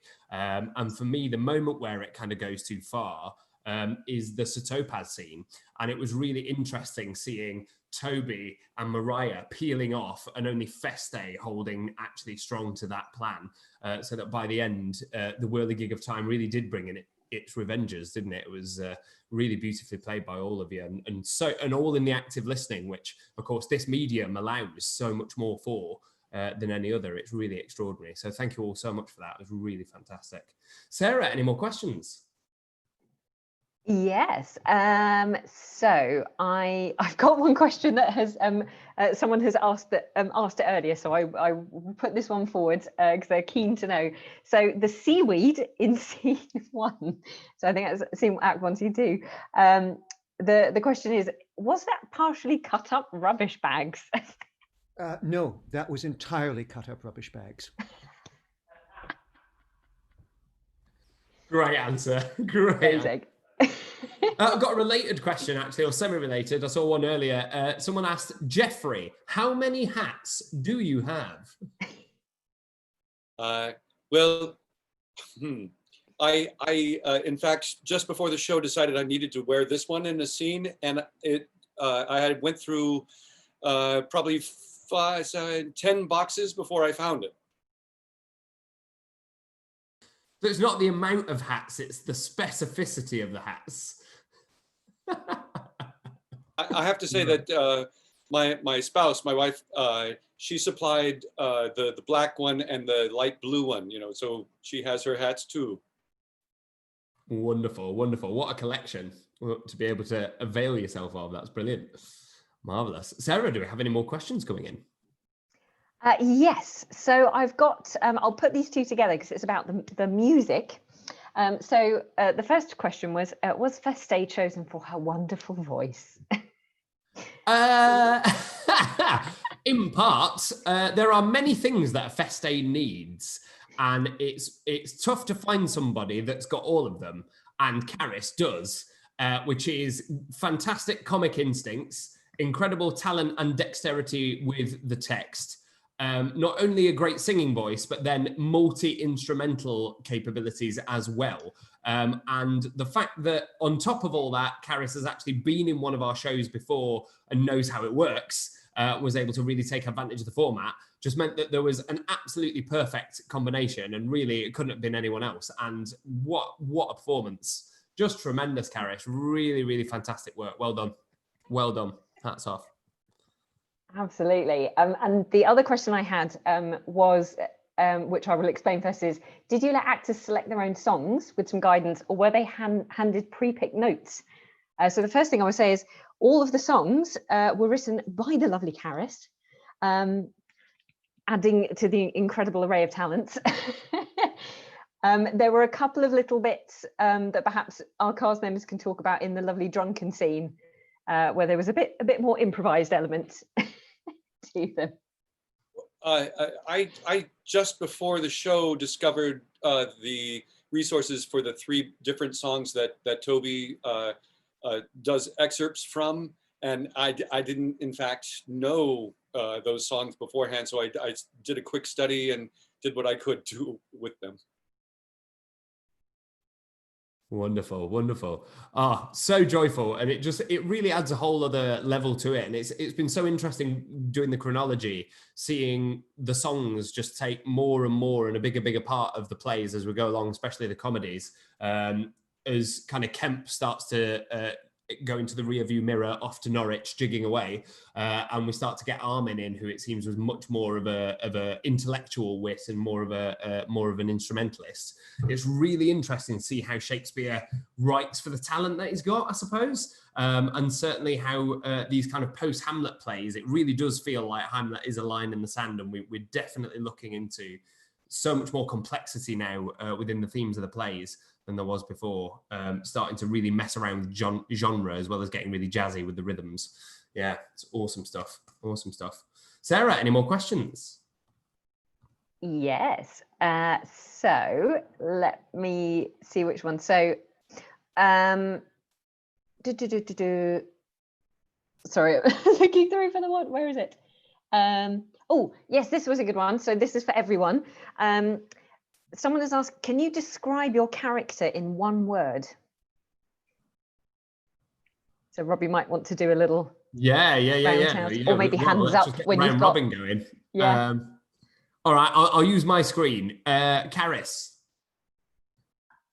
Money. Mariah. Wit. Wonderful. Valentine. Responsibility. Amazing. And first officer. Authority. Wonderful. Orsino. Entitlement. Malvolio. Ambition. Lovely. Olivia. Thirsty. Was that thirsty? Marvelous. Sebastian. I'd probably say impulsive. Viola. Survivor. Nice. More of that coming up in Troilus and Cressida in a very different form next week. Fabian. Jest. Marvelous. Toby Belch.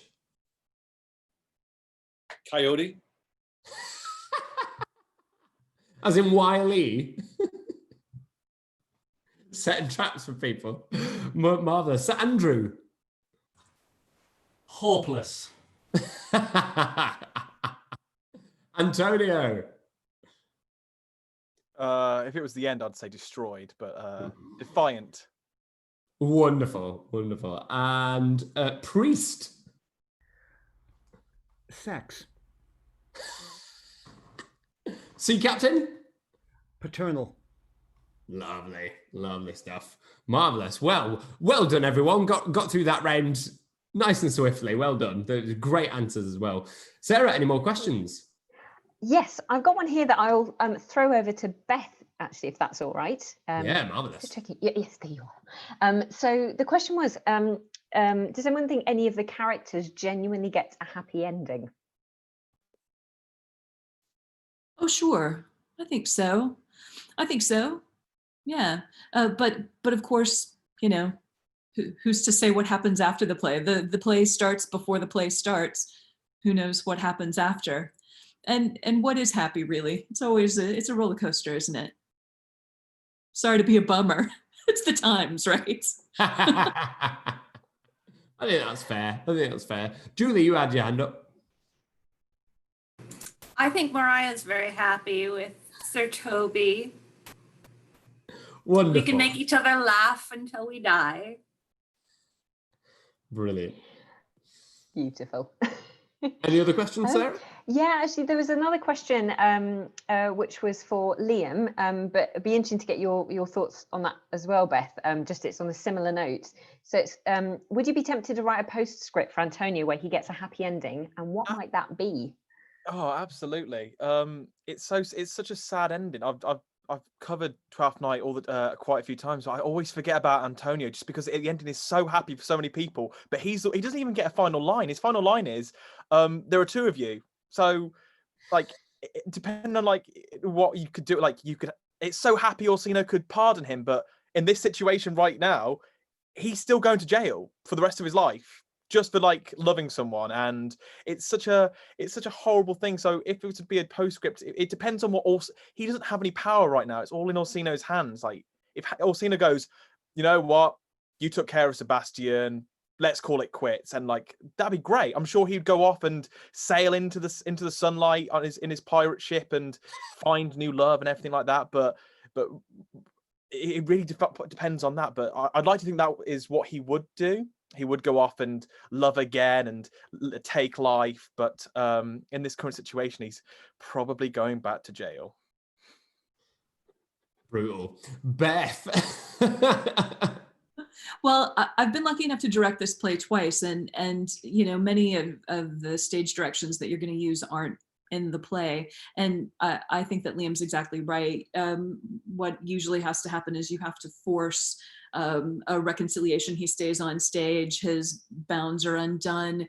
He's able to meet with Olivia and have a moment, and have a moment with Sebastian. And then, as you said, what was your word again, Liam? Do you remember? Was it my personal word for him, defiant. Defiant. As a defiant individual, as a man who was able to fight so well against all of Orsino's forces, he's scrappy. I think he's going to be fine. And Illyria is sort of a magical place, isn't it? So the possibilities are endless. Absolutely. I'll just chip in one that I saw in the live chat earlier, which was Antonio and Ague Cheek need to find each other. I mean, anything. The ending is so bad for both of us, so let's just get on with it. I'll leave my phone number in the chat. Hashtag headcanon. It's happening, everyone. Marvelous. Sarah, any more questions? Yes, while we're sort of talking around Antonio's story, another question that was brought up was about the relationship between Antonio and Sebastian, and was it deliberate to make that explicit in the story? Yeah, very much deliberate. Yeah. It's actually a bit of unfinished business in a way from when we did Merchant of Venice. And we, at that time, we cast a woman as Antonio because she was the best person for the role at that time. But it did mean that we'd, in a way, it could be seen that we'd straight-washed a kind of unrequited gay relationship. And that was something that we were kind of tackling and trying to figure out while we were working on that production. And so immediately when we had conversations within the production team, we talked about the idea of this play and the fact that there are other Antonios available. And so we knew when we got here, to quote Hamilton, we were not throwing away our shot, as it were. And I'd love to throw it over actually for a quick exploration to you, Emily, because you've been a really valuable part of that discussion and that process.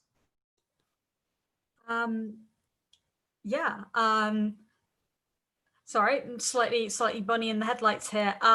What aspect of the Sebastian Antonio relationship would you particularly like me to expand on just there, Rob? I think just some of those discoveries that we made while we were talking about it. We were talking about concealment. We were talking about, I guess, the spectrum of sexuality and the potential pitfalls that we could also fall into of bisexuality and things of that nature as well. Yeah, cool. So one of the things that we talked about as a production team really early on is the fact that Sebastian doesn't tell Antonio for 3 months that he's Sebastian. He's like, he basically lives under the name Rodrigo for 3 months. And when he turns around to Antonio and goes, oh, actually, I've been concealing this all this time. This is who I am, etc. Antonio doesn't really bat an eyelid in the text. And indeed in Liam's performance, he just goes, yeah, okay, that's cool, man. And one of the things I talked about to the production team is the fact that if you're a member of the LGBT community, even if you've grown up with like pretty supportive parents or family or friends around you, there will have always been points within your life where you will have had to conceal some part of your identity in some way, whether that's at work, whether that's the very simple act of being out in public and before taking hold of your partner's hand, just kind of doing a quick check around to go, is this safe? Like there's always some elements and sort of sometimes where you need to keep things concealed because of the society that we live in. And it's kind of, I think the LGBT community kind of get that there are dead names, there are secrets from the past and things like that. And just that moment between Antonio and Sebastian, to me, like read as a really strong bit of LGBT culture. It's sad as that is. The other thing we talked about a lot is we definitely wanted to explore Antonio and Sebastian as an LGBT relationship, but we also realized there's the pitfall of presenting Sebastian as bisexual and then seeing him leave Antonio for someone of the opposite sex, which can be a thing that gets thrown around by people who are kind of trying to bandy biphobic ideas around. So we talked a lot about that pitfall, how to avoid it, how to explore it from Antonio's perspective. Rob, have I waffled too much here, or do you want me to keep going? Not in the slightest. I mean, don't feel the need to keep going for the sake of it. But that's all great stuff, and definitely just really enlightening and informative, I think, for our audience as to the process that we went through. I just want to pick up as well on the public displays of affection thing that you mentioned, because of course there's that scene where they're out in the street in Illyria. So not only is Antonio in danger for his reputation, but it could also potentially be in danger for other reasons as well, because we don't know what Illyria's stance on that kind of thing is. And so we talked about the friend zoning, as it was dubbed, of Antonio through the handshake at that point, and the idea that there was definite kind of fear underlying that choice.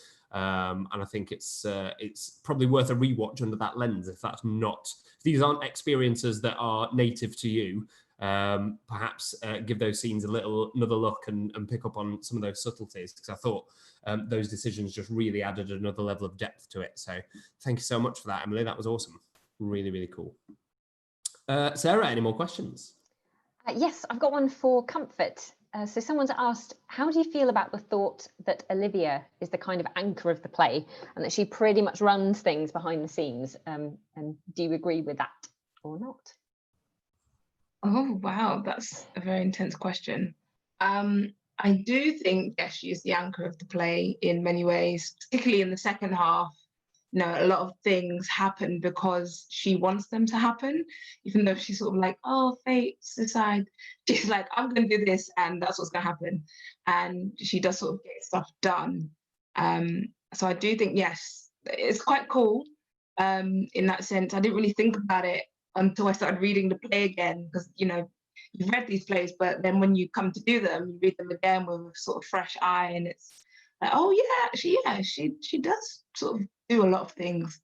She's done that, and she's done that, and she's going to do this, and so she's very, very much like an active person, and that was quite exciting, because it meant, oh, okay, this isn't going to be stagnant. There's loads of things for my character to do, and it's a very, very important journey that ties a lot of things together. So I guess it was kind of a very exciting challenge. Yeah. Marvelous. Thank you so much. Sarah, any more questions? Yes, clicking in the wrong place. So I've got probably time. We've got time for sort of one or two, but I'll just do a really quick one. First of all, which someone's asked, will there be an album of the songs performed on TSMGO? Yeah, maybe at the end of the run.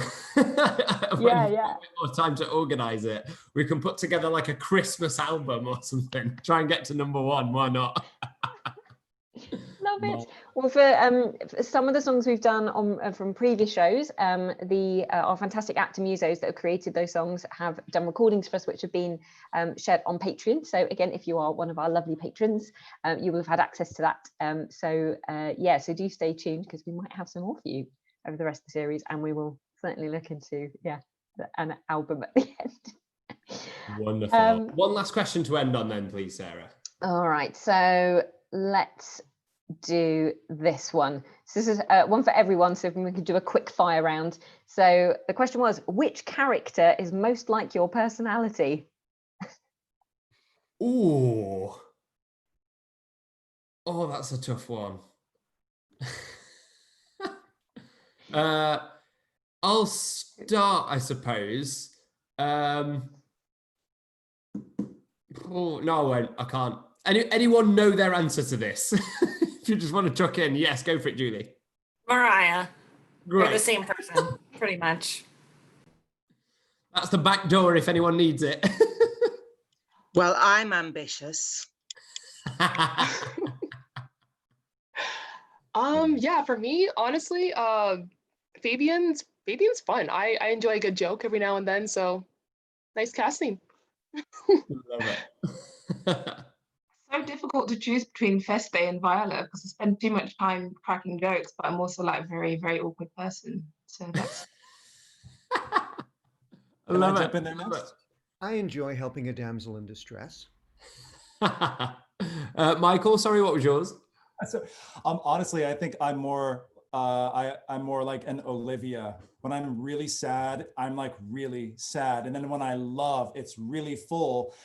And then sometimes when just like life tosses a bunch of unexpected cards at me, I'm like, okay, I guess this is better now. Okay, let's go with this, you know? Love it. For me, it would be Sir Toby Belch, I think, because I get quite loud. I've had a few beers. I think mine actually might be Orsino, because I'm very much someone who's like, God, I'm just so in love with this person and I want them to love me back. Oh, this person's interested in it. Do you know what? I'll take them. I'll take them. Take what I can get. I think I'm a mixture of Olivia, but with a little bit of Sir Andrew, quite a lot of Sir Andrew. I think, if I'm really honest with myself, that's what I am. I mean, now you've said it, I have to chip in and also say Sir Andrew, I think. I know the depressing thing is most people who know me will probably say Sir Andrew as well. So, yeah. I want to see you all caper now. Bad as it was in the show. Oh, it was fantastic. It was fantastic. Marvelous. So that is all we have time for this evening. Thank you everyone that has stayed with us till the better end to get the benefit of that wonderful Q&A with our cast and crew. Thank you to all of you for taking part. Next week, we have Shakespeare's Troilus and Cressida. If you've seen the film Troy with Brad Pitt and Eric Bana, it's a bit like that and very much not like that. If you're more of a classical leaning, it's a bit like Homer's Iliad and nothing at all like Homer's Iliad. It's a weird play. I'm excited for it. Let's see what happens, and hopefully we'll see you there next week. Thank you so very much, and good night. Oh, like, subscribe, comment, donate to the Patreon, and buy some merch. Thank you.